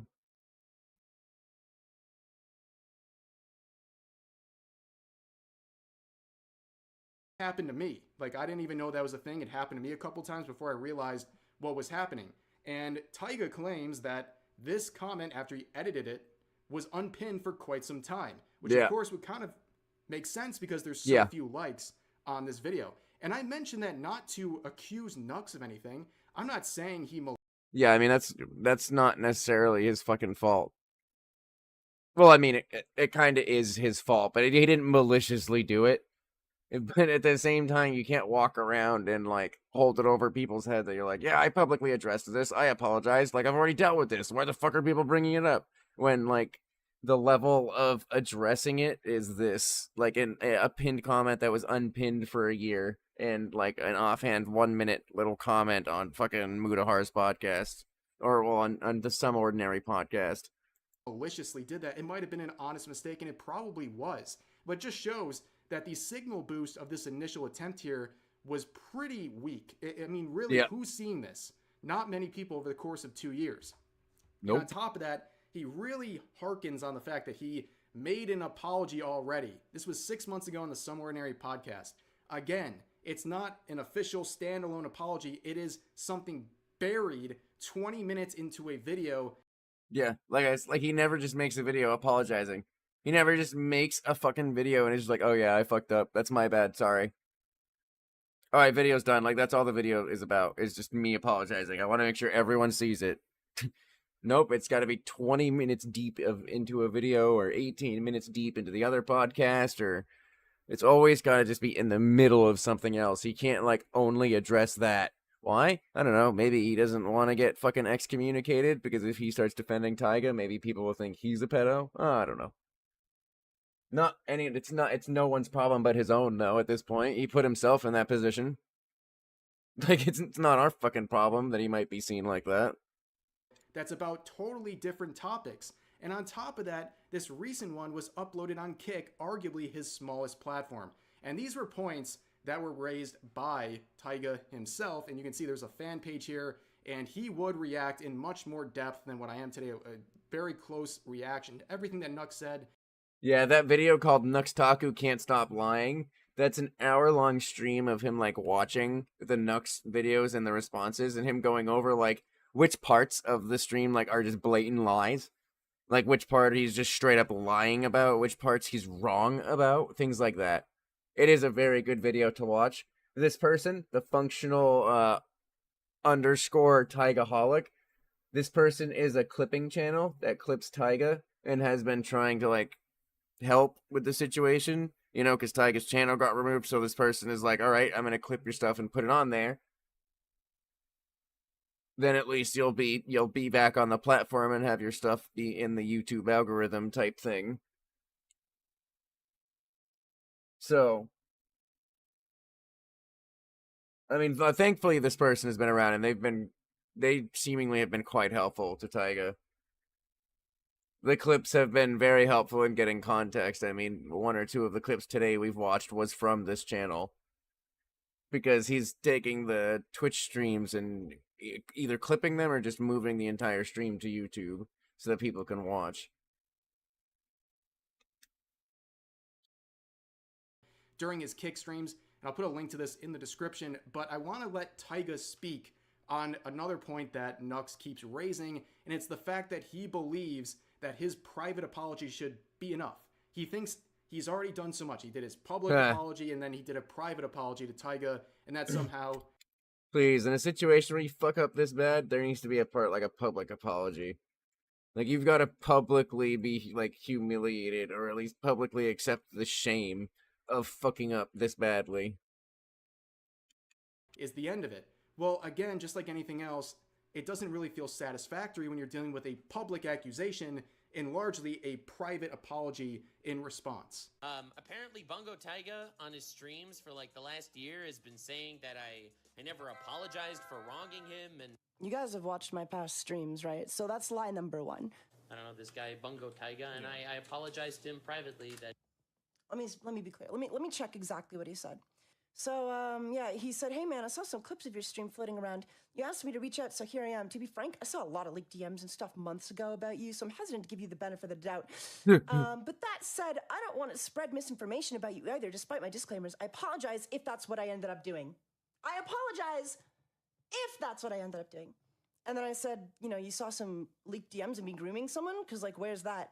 And then blah, blah, blah, I say a bunch of shit. And then he's like, this guy sounds like bad news. And I'm sorry you and others had to deal with him. The guy is saying sounds like bad news is literally my stalker who he said I groomed. Who he said I groomed. The stalker who he said I groomed. Yep. I never said he didn't apologize. I explicitly gave the method to which he did apologize, which was a private apology in DMs. The problem with that, Nux, okay?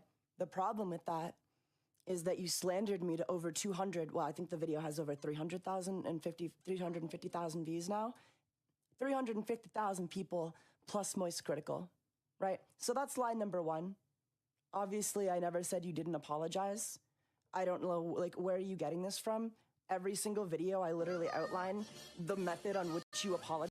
His sources trust me, bro. Just like his sources that Taiga's a PDF file. Just trust me, bro. My friend told me. And how it was lackluster for the damage you've caused me. To reiterate what Taiga's... Yeah. I mean, that's pretty much... I don't think there's been, like, actual resolution to it at this point, you know? Like, I don't think there's resolution to this situation. I don't think Taiga has the accounts back yet or anything like that. Here, we've got, like, this is the person that was reporting Taiga. That mass reported Taiga and mass reported the Shy Lily Shit Flips channel. Like, this is some of the messages they've been sending. One, it's like, I'm gonna spend every second of my life reporting every video by Shy Lily Twitch, by Kafefchan, by Scoochon, and by Lion Chew and more lewd channels until Team YouTube stops having double standards. Ugh. And then here's a DM from, like, I think like a number of days ago, and it's, you have 13 hours and 55 minutes left to respond. Taiga must react to a Jocko YouTube video. For example, the first minutes of my video, Evolution of Jocko's Legendary Groove. I don't know if this person's, like, figured out or looked at Jocko before, and my video is crafted to be extremely groovy, and I don't think he's looked at him yet. Nothing matters. Twitch doesn't look at report anyways. Oh, fine. He can just play this bass solo. Promise you will ask. Otherwise, I'll finally start reporting the Twitch channel. Like, my fucking god. Psychopaths. Psychopaths. Going into someone's DMs and, like, demanding that they do something on their channel, or you're gonna start mass reporting them. But then we've got this same person right here. Like, saying YouTube systems errors automatically found Taiga had violated community guidelines. Please help. Taiga doesn't have any way to pay bills despite a real lawyer saying it deserves to be restored. And up here we've got, what a scumbag. It was because of this person that the so-called system errors found Taiga's channel to begin with. And then, yep. This is him just kind of going off. Or this might be Taiga's sister.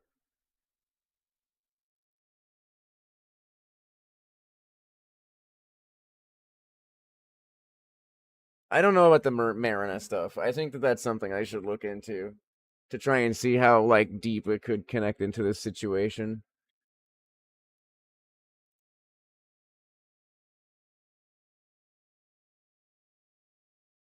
Let's see, that's the 6th of this month. Hey, we're 10 days later and I haven't moved on. I mean, I'm pretty fucking small, but I haven't moved on. I'm still talking about it. Not that I can make much of a difference, unfortunately. I wish I could. I can't.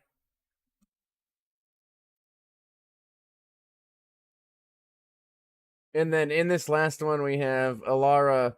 So basically this person said that Taiga's ban has nothing to do, this was like today, that Taiga's ban has nothing to do with the allegations, mass reporting, blah blah blah.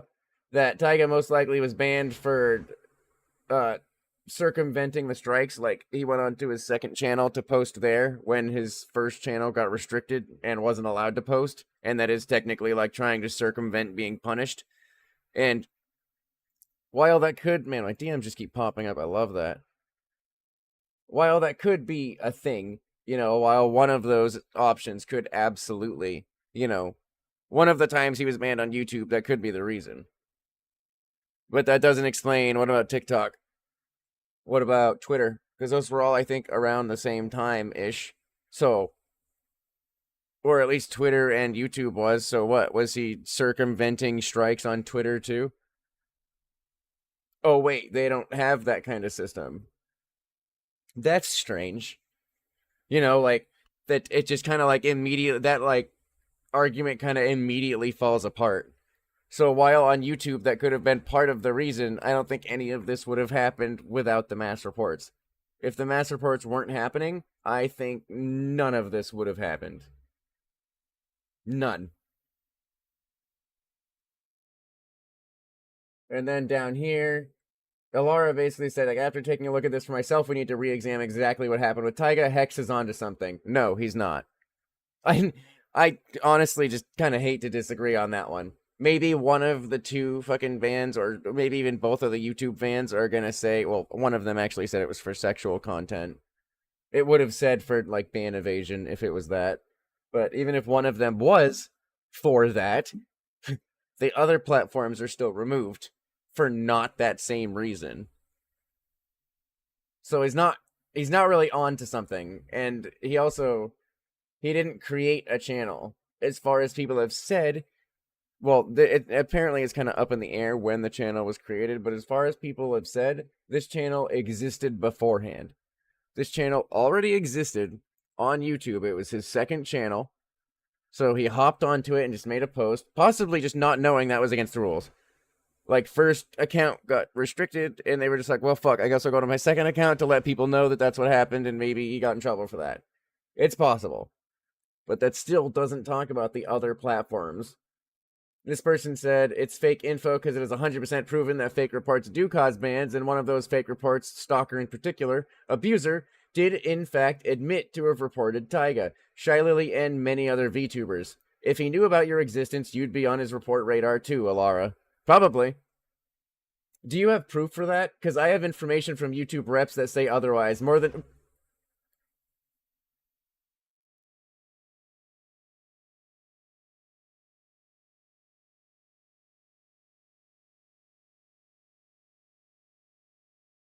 I didn't register that the first time I read this. Holy shit.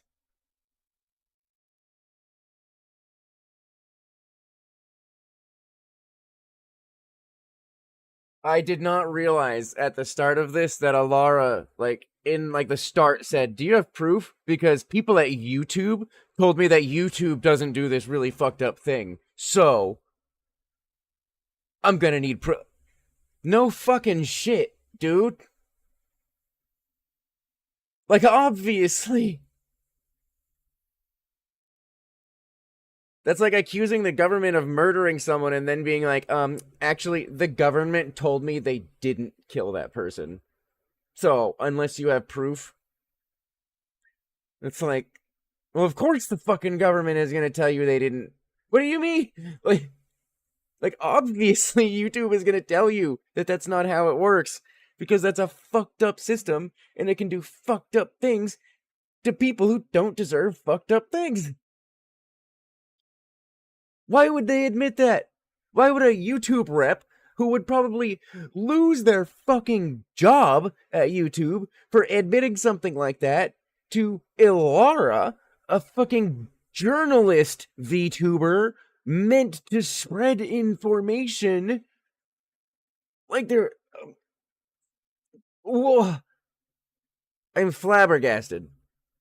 The fact, I don't know, it's super weird to me that she used the YouTube rep thing, because fucking obviously the YouTube rep said that that's not how that works.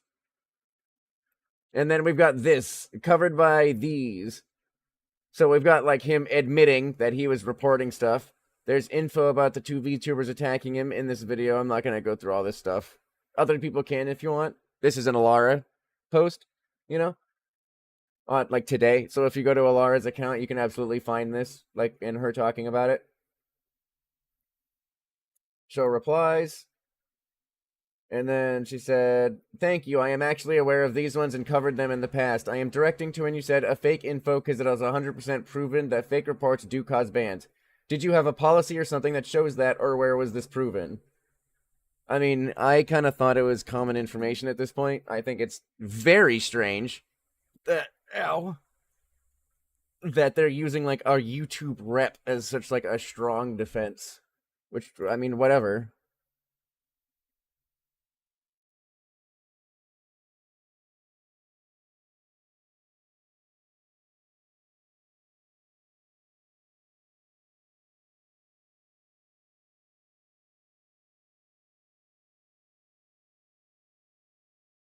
Or anything from YouTube to support this sentence.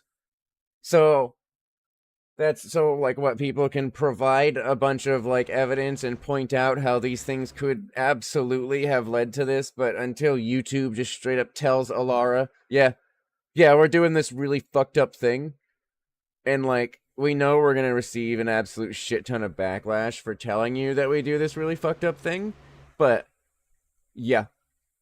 We do it, yep. So until that happens, I guess Alara is just not going to believe that, like, mass reports can do anything. But then we've got this person, Jade Dodesu. This person came in, and we've got... Alright, here's the reports from the stalker which started all this. I believe there's more weight to it, as they are a channel that seems to be monetized, not simply a report campaign by average YouTube watcher accounts, but by another YouTube creator. And then here, a dedicated stalker has posted these screenshots, making it very apparent this is the only thing you need to do to deplatform someone on YouTube, and Team YouTube will do nothing to protect its creators. So then we've got here, video removed. I think it's, yeah, he's showing the ones that he's gotten removed and reported. Removed. Sexual content, yeah. A lot of these, sexual content. Sexual content, all the way down, and every single one of those was removed. The ones for sexual content was removed, but the ones that were reported for, like, child abuse, hateful or abusive content, live. I think that's what it says, live. So, like, the ones that weren't sexual content are fine. But if you report for sexual content, it looks like you're damn near guaranteed to get someone's video removed. Come over here, what do we got? Oh, well, now you can do other shit, too. Every single one of these removed. 99% of them sexual content. The only one that isn't is right here. Violent and repulsive content and harmful, dangerous acts. Every single other one is sexual content. So if this person was spam reporting for sexual content, we have damn near proof right here that that's really all you fucking need to do to get shit removed. Is just report for sexual content. That is, like, very clear damage that could be done. And then we go deeper into the comments. Following that, Taiga's account was unbanned by YouTube for 6 hours, then rebanned for sexual content. So YouTube itself confirmed the other theory being false. Those posts were on Taiga's now deleted Twitter account. If what Hex is saying had any weight to it, which of course YouTube makes unclear, YouTube undid it and then reinstated for sexual content. I may have screenshots of those posts I can check for later. The ban is also not claimed to be due to Nux or Marina. The isolation and difficulty of getting more support from the community and fighting YouTube on this is. Also from them, amongst others, is their mental state, combining both social isolation that's lasted years and a stalker whose claims do seem credible, would drive just about anyone mad. And Alara didn't really respond to any of this, but I thought that this was a very well-made post, all of this. Like, I thought that this was pretty well made in showing that, like, this right here,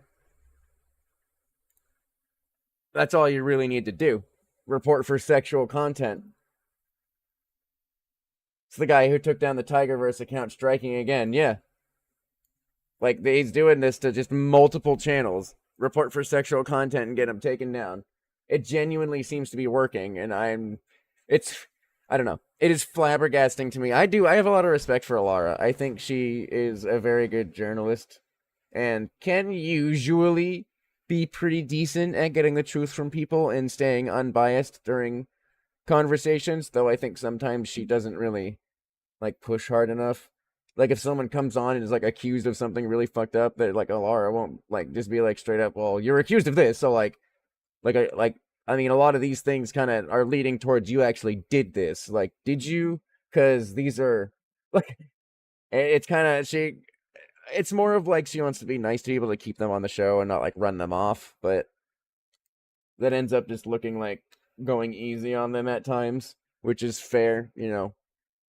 We all have our own way of doing things. Again, me disagreeing with someone isn't the end of the world.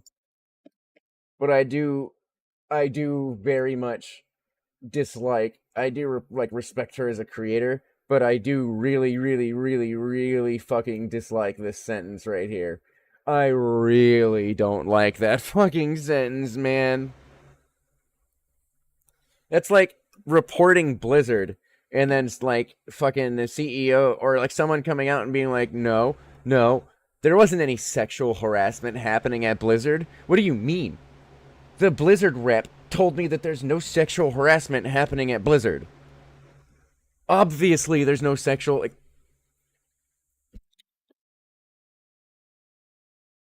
you know, it's just like... It's wild to me. I don't get it. I don't get it. Literally, like, everyone could look at this situation and see what she said right here and be like, whoa, no shit. That's why it only has 10 likes. Because anyone could look at that and just be like, yeah, I fucking bet YouTube told you that that's not how that works. YouTube also says they don't use AI. But I've seen a shit ton of evidence to show that their moderation actually is being run by AI. So... like, just, it's a YouTube rep. Trusting a multi-million-dollar corporation to tell you something that could potentially be very damaging to them is naive.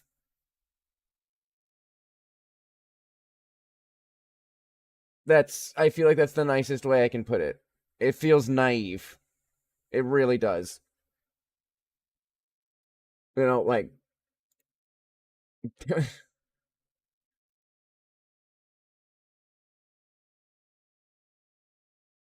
I genuinely don't mean that in, like, a disrespectful way. I don't try to be disrespectful to people. That's just how it feels. And I think the Blizzard one is probably the best example. It's like being like, well, no. Like, Bobby Kotick came out and said that there isn't sexual harassment at Blizzard. Mm-hmm. So do you have evidence there is? And it's like, sure, you should be demanding evidence. That's fine. That's normal. Demanding evidence is fine. But you shouldn't be like using the YouTube rep as the thing you're hiding behind. Or not like hiding behind, but like using as like the defense. Because there's in no fucking world is that YouTube rep about to lose their job to give this fucking journalist inside information on how their fucked up system is fucking over people's lives. You know, I don't know. It's like shocking to me. I just don't understand why someone would like use that.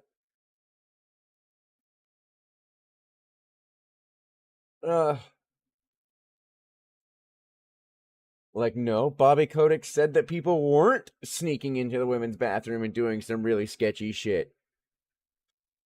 And he made sure to tell me that he wasn't part of the people that were doing it. Mm-hmm.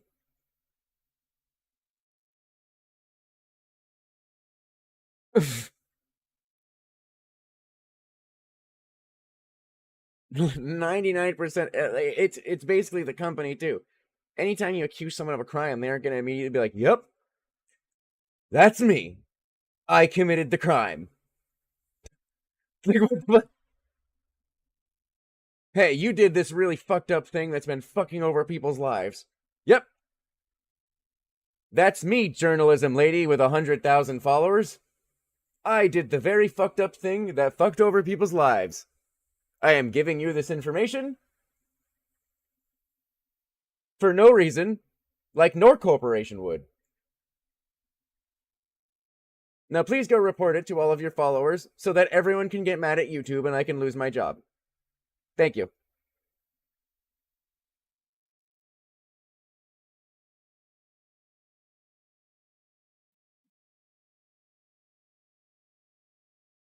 Again, not wanting to be like blatantly disrespectful. If you have like YouTube reps that are like your friends that you try to like you go to try and get help in situations where you need YouTube, like, you know, adding Team YouTube, like, hey, this account got banned, I need help. Hey, this got stricken and it shouldn't have been stricken, that kind of stuff. But like disagreeing with a YouTube policy as a whole isn't like actively being mean to that YouTube rep.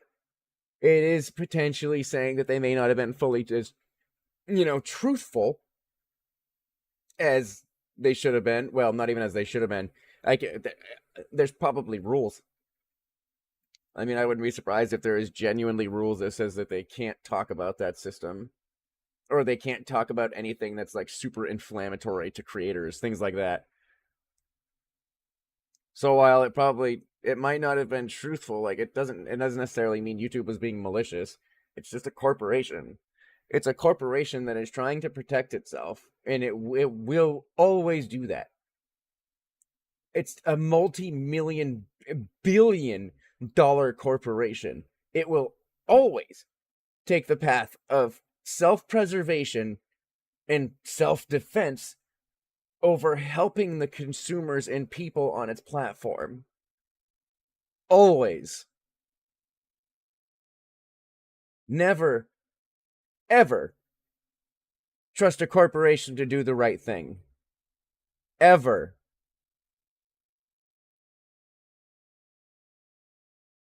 It is genuinely fucking naive.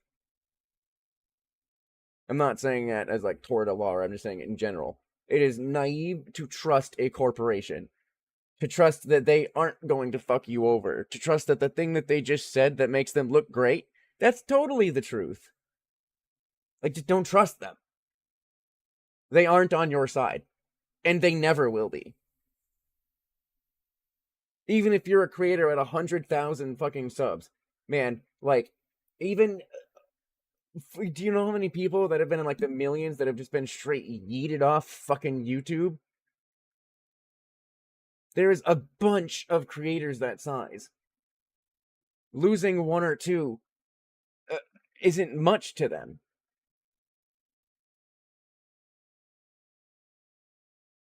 They're just gonna lie. They're just gonna lie. But yeah. I don't need to keep going on. That's just something I'm fucking passionate about. I'm not like the most fucking anti-corporation Johnny fucking Silverhand throw a nuke down Arasaka Tower type fucking person. But I do believe that if corporations have the opportunity and ability and they can, benefit from it, then they absolutely will fuck you over. There is rarely a world where the corporation doesn't fuck you over. Rarely. They will almost always take the path of fucking you over, because fucking you over gives them profit, gives them money, gives them everything they want. And oh no, they lost a customer, and maybe that customer told 4 more customers. Oh no. It doesn't change shit. It doesn't change how much money they're making, it doesn't change their bottom line, it doesn't change shit.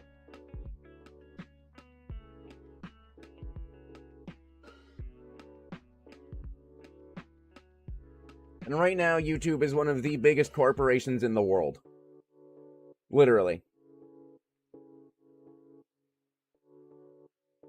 And it probably isn't shocking to hear that the people at the top of YouTube that are making millions and millions and millions of dollars, that are living lifestyles that don't, and like most of us can only dream of fucking living, might not want to lose all of that. Or might not want to be in a situation where they are like under heavy scrutiny from the money they're accepting after running a platform so fucking horribly. Could I do better? No. Nope.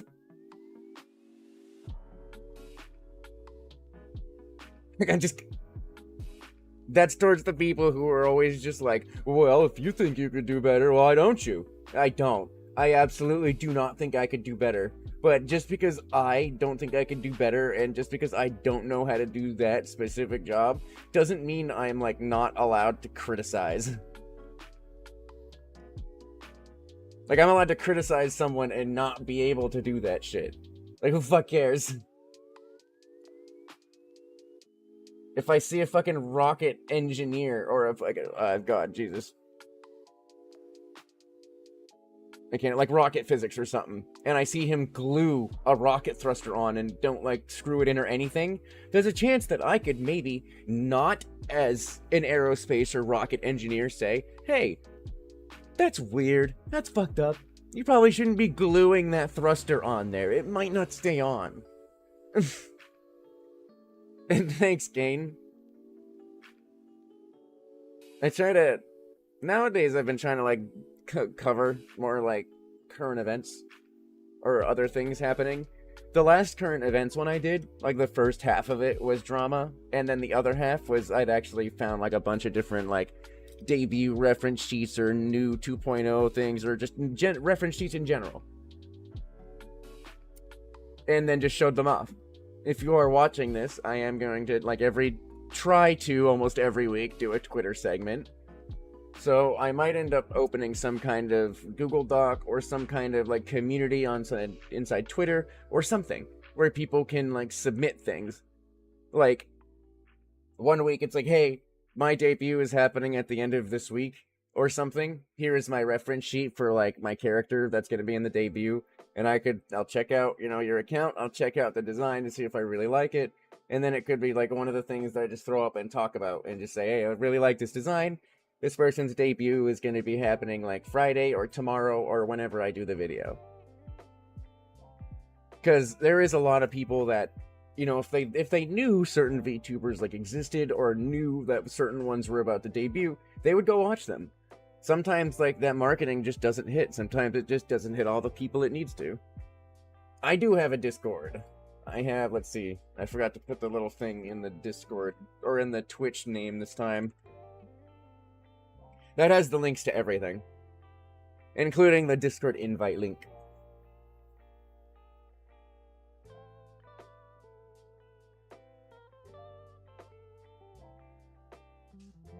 I could also add a section in the Discord for that. Like a Twitter segment section, and then I'll make it like a forum, and I'll add like the dates. Like when I plan to do a segment, I'll like just make a forum and set the date. It could be like a week beforehand, and then people could go into that channel and into that like little forum post, and they could like post their reference sheet, or they could post their like debut video, or they could post their lore video. Really anything that could be interesting. Like if you have like the craziest piece of art you've ever gotten for your character, and like you wanted to be able to show it, that too. I try to look around for things on Twitter. I don't find everything, I'm not a god of Twitter. I don't know where everything is all the time. So I'm happy to, open stuff like that to see if people want to, submit things and suggest things. I really like some of the unique designs that people have, and I like talking about them. I like pulling them up on stream and showing people, and everyone's just like, oh, damn, that's fucking good. I like looking at unique designs. It'll always be entertaining for me. And eventually, I'll get a Smasher Pass to work. I have one kind of working right now a little, but I think only 5 people have entered it, which just generally isn't it's not really enough. That's like a good, 10-15 minutes of just throwing people onto there. Eventually. I'll get there. I'll hit the algorithm eventually, and people will know if I will fuck them or pass them.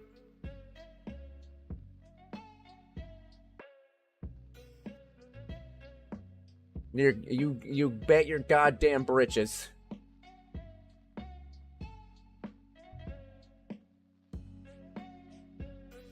right, eventually.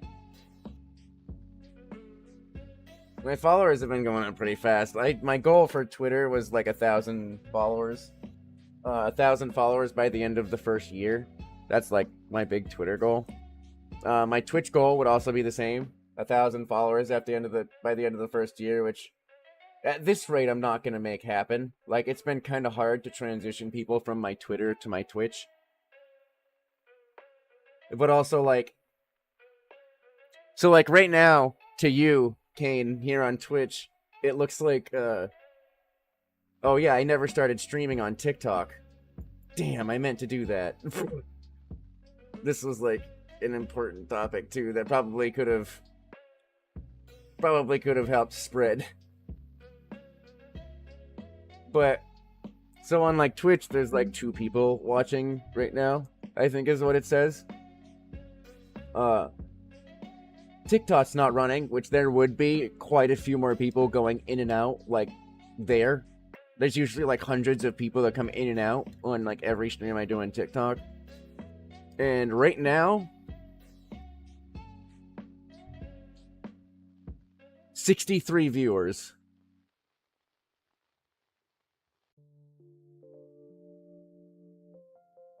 Isn't that crazy? Like, there's no chat. There's like not many people in chat. There's not much chat happening, and yet there is 63 people watching.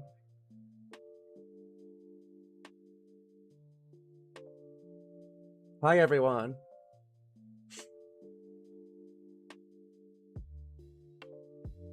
Not really just, well, like, so I just started streaming about 4 months ago. 4 months ago is when I started. We're at 250 here on Twitch. About like 830 on Twitter. I think I'm at like 4,200 on TikTok, and we are at like 220 on YouTube. So we're growing. We're growing. We're getting there. It's also important to be like for the last hour, there hasn't been much people, or for however long there hasn't been much chatting in chat.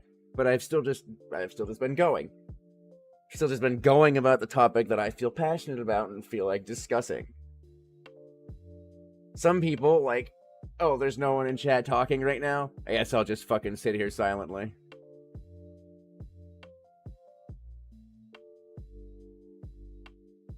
No, hey person in chat. I guess I can, like, react to my stream now that's been sitting here online. Like, what the... Like, if you can't be entertaining when people aren't constantly talking to you and you need to use other people to be entertaining, you probably shouldn't be streaming. I don't know if I'm entertaining. I don't know if I'm that confident in myself. But I do know that, like, I can at least keep going. Even if there's not many people chatting, I can keep going about something that I feel passionate about. Things like that. Well, I mean, there's people that have, like, they're at, like, 200 followers on Twitter, and after, like, 3 years, they haven't grown much, and they're just kind of like, they're bitter. They actually get bitter, and they're just like, no, people don't succeed at, like, VTubing. It's all just complete luck. Even people with, like, 2,000 followers got there with luck. And then you check out their content, and it's literal just silence. Just complete silence of them playing a video game and not talking at all. Literally, some people will... The only time they speak on stream is when someone shows up in chat.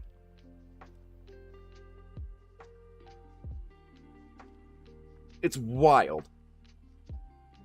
Like, I don't understand. Like, it feels like even like the minus, oh Jesus, I fucked that up. The smallest bit of like common sense would tell someone that that's not what you're supposed to do. You know, like even the smallest amount of fucking brain cells should be sitting there like, if I want people to watch me and start showing up in chat, I should probably like give them a reason to do that.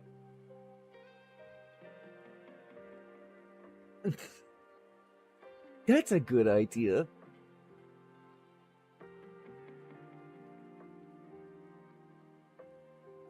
I can't wait for my 2.0 design.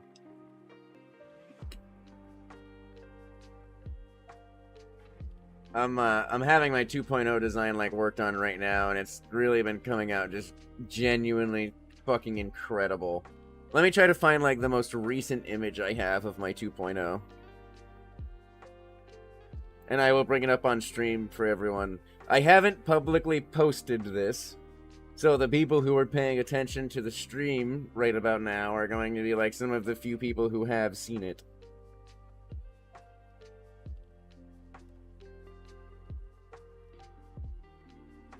Let's see.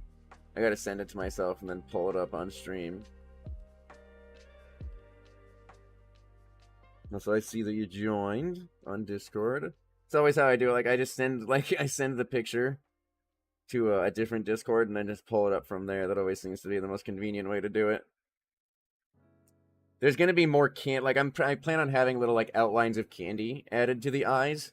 So the eyes aren't completely done yet, but they're pretty close. There we go, there's the two images. I'm actually about to put a lot of money into, like, the reference image, like the reference art is almost done for my 2.0. I have the model being worked on right now too, to upgrade, like, my current model. Like, all kinds of stuff. I've already put $1,000 into a new reference sheet that's going to be done like at latest November by someone who is absolutely fucking incredible. I'm about to pay 180 in a few days to another person that's going to do a bust because their art is fucking incredible.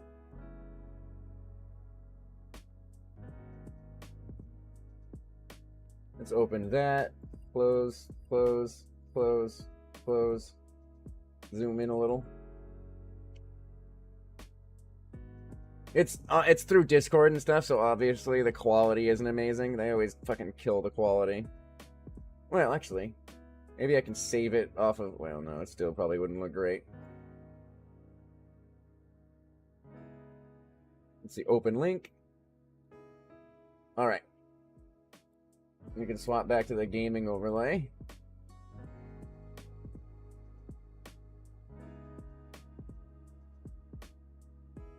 Here we are.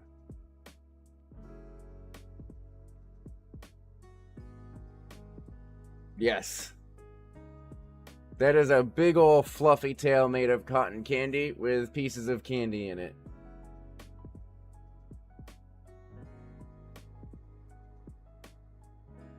And the ears hang off to the side like that now. And I plan on, for the rigging, whenever I like widen my eyes like this, I plan for those ears to go completely straight up, kind of like my current ears. Like, I plan for them to go all the way up and be straight up like a bunny's ears whenever I, like, widen my eyes. And then go back down. So I actually want them to rotate kind of when they go up, too, so that they face the camera a little more and look more like bunny ears. It's something that I don't think has actually been, like, done by rigging yet.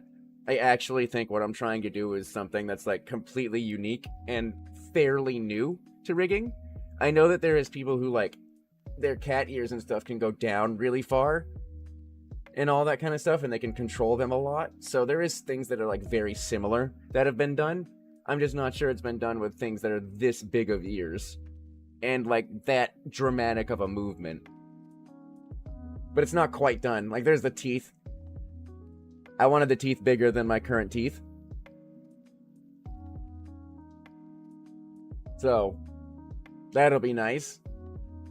The eyes are a little smaller because it's kind of hard to tell where I'm looking right now with these big eyes, so I wanted them changed a little bit. I also need a pupil. I don't have a pupil. So, like, my eyes move, so like this.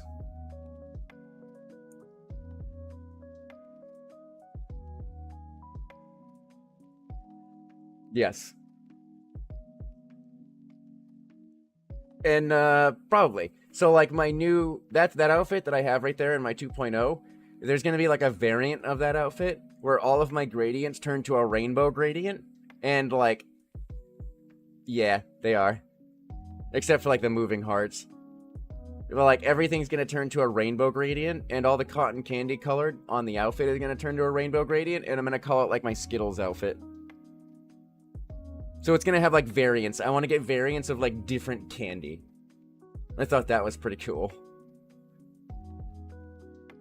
But my freckles are also gonna be cotton candy colored. When I blush, that's also gonna be cotton candy colored. I also want to keep this.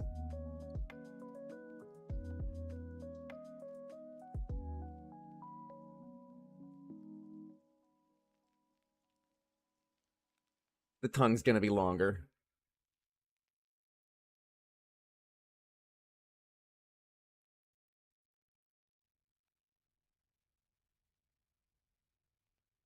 Yes. I need to figure out, like, what kind of pattern I want in the hair. Because I don't know if I want just hearts all through the hair again in my 2.0. But I do want the glow. Like, I love the glow. I love the eyes glowing and the tongue glowing. And I think I'm going to include the freckles. Those cotton candy colored freckles, I'm going to make them glow as well. I think it would look really cool. Almost like stars on my face.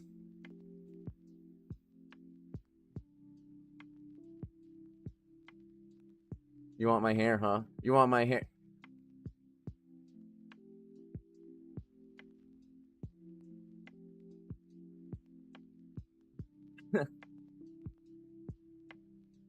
That's not cursed.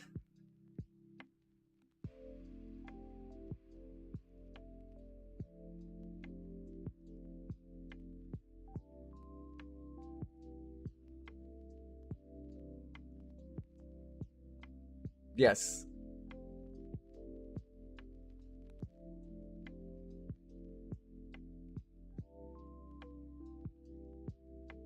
It's my cotton candy crown. Oh, you should if you go into the redeems here on Twitch, you should use the head pats one. The head pats redeem is like a custom one that I got. And like, well, not custom for me, but like one that not a lot of people have. I had to pay for it and then put it in. But it's a really good one. It's not like the normal head pats hand. Oh, yes.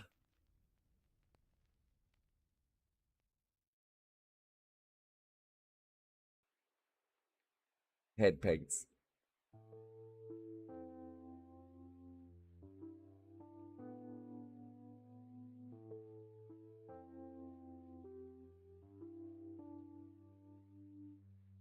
Oh, so to continue, since this is too blurry, I won't show it. Here's the eyes.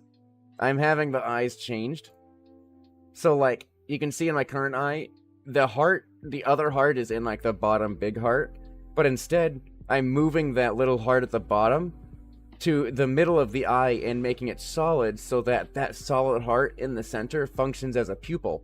And it makes it a lot easier to tell where I'm looking.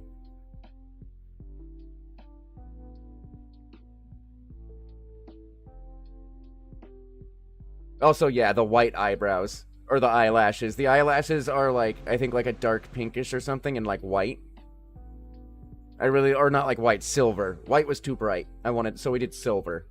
The white looked really good. Or the silver looked really good. And yeah, with the candy bits added to the eyes, I think that eye's gonna be really pretty. Yes, they are. I'm so excited. I'm so fucking excited to have my 2.0. I think the design is amazing. I think it's so fucking cute. I'm just so fucking excited to have him. He looks amazing. I can't wait to have those sideways fluffy ears. And start getting art for him, you know?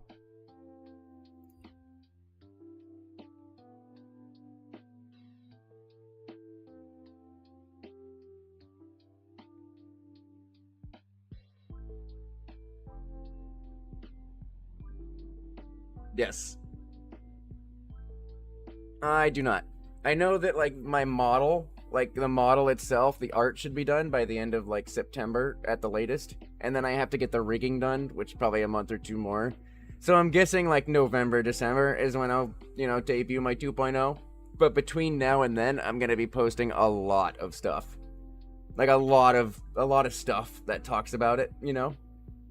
Like, here's a sketch from my 2.0 model. Here's, like, some teasers. Here's some other... Like, I'm going to constantly be posting art and stuff of my new design until I finally have the model. And I have some really, really, really good people that are also, like... That also have pretty good followings that are going to be working on it. Like, art for him. I'm so excited. I'm so fucking excited. Hey, Deadfire. And Snore gave me the rainbow moustache. That, like, cotton candy crown thing that was going around my head, that's also a redeem.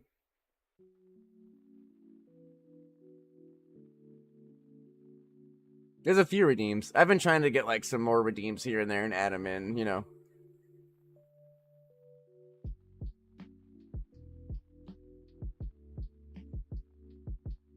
Moustache. We all like the moustache.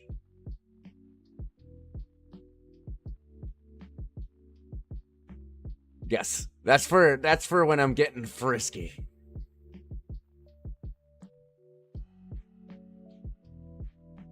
But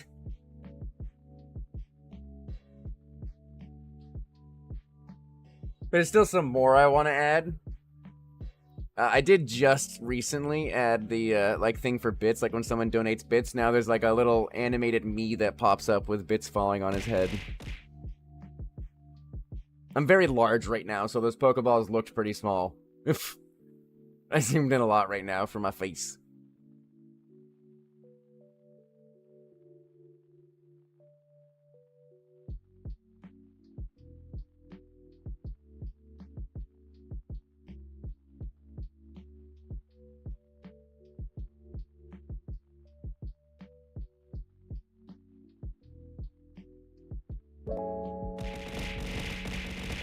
There he is. K needs sleeps cheered.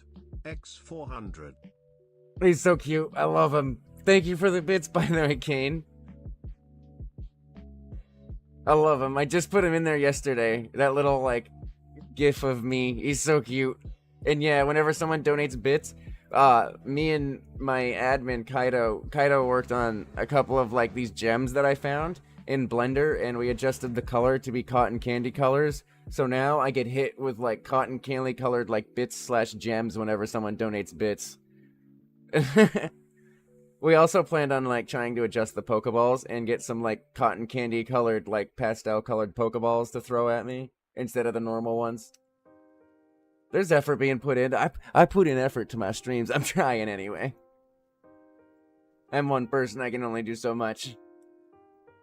Oh, these little guys running on the screen, they can do all kinds of stuff. Check this shit out. They can do all kinds of stuff. The battle begins.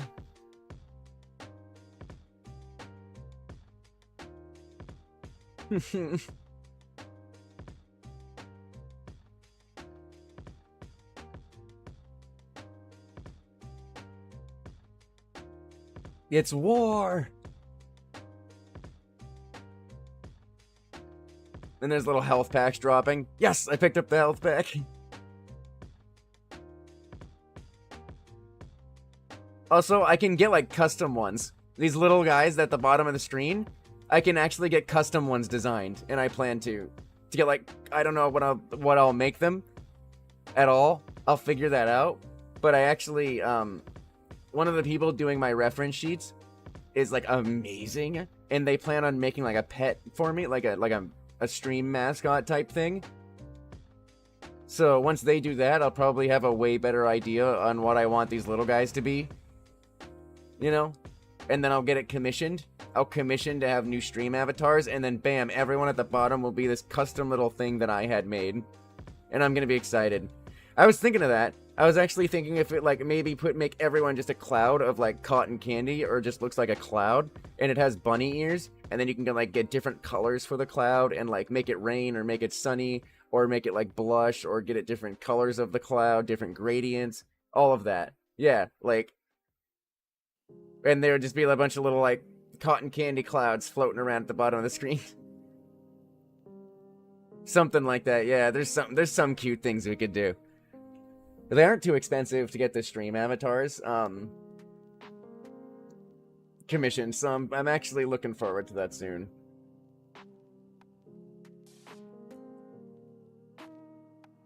But yeah, there's like 4 people watching on Twitch, or however many people watching on Twitch, but when I open Streamlabs, since it counts people on all platforms, it tells me there is 65 people watching. That's the difference. I feel like my main platform at this point is Twitter. Because it's just... Yes. Even though the chat's, like, really slow, yes. Like, here, let me...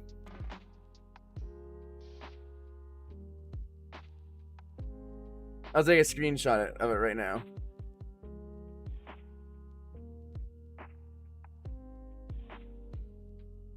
I'll include the chat so that you guys can see that it's like today and I'm not lying.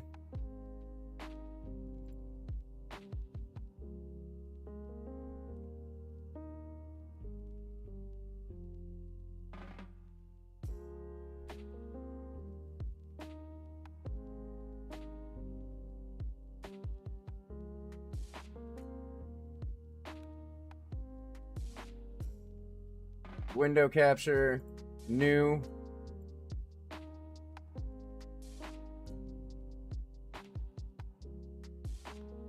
All right, here, we're in MS Paint.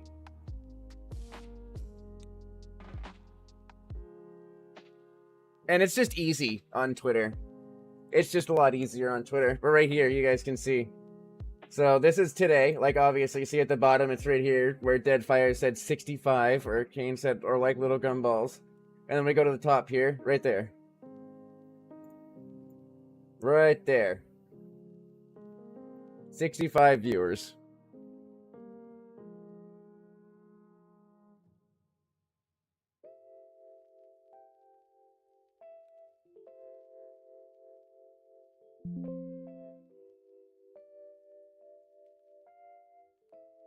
And it's just really convenient on Twitter. I will eventually, like, I wish there was a way to moderate Twitter chat, but I can probably set it so that only followers can, or like, only people that I'm following can type in the Twitter chat. That way there's like it's a severely reduced chance of anything bad happening in the chat that I can't do anything about, you know? So I might just start doing that and start actually keeping track of Twitter chat. I feel bummed that I didn't open TikTok for the stream, because this was a pretty good stream, and I feel like could have done pretty well on TikTok. Oh well, shit happens.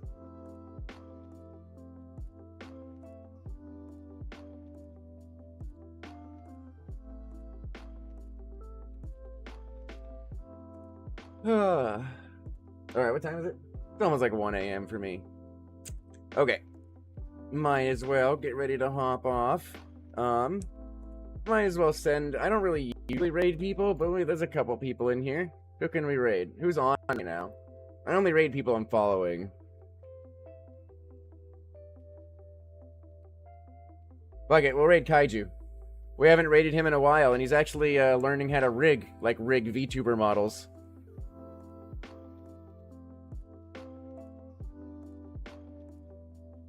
So you guys can like hop over there, you know, stay and say hi to him while he's learning to rig if you want. I'll probably stay for a few minutes and say hi to him. Just make sure you're polite. Anytime like I raid out or I'm gonna start raiding with my community, I want my community to be nice. Like, no, don't demand anything of anyone, you know? Just be nice to the people that get raided into. And I'm happy to hear that, Kane. I'll gladly see you next stream. I stream every day at like 8 to 8:30 p.m. Eastern time. Almost every day. I take Sundays off. And sometimes I stream midday. I stream a decent amount. I'm also on Twitter or a Discord a decent amount of the time. But alright. Let's raid into Kaiju. I'm kind of curious about him learning how to rig too. So I might actually just like watch for a few minutes. Rigging is something that's pretty neat and hard as fuck. Alright. Have a good night, everyone. Thanks for coming to the stream. I appreciate all of you. Sleep well, get cuddles, and I will see you next stream. Thank you so much.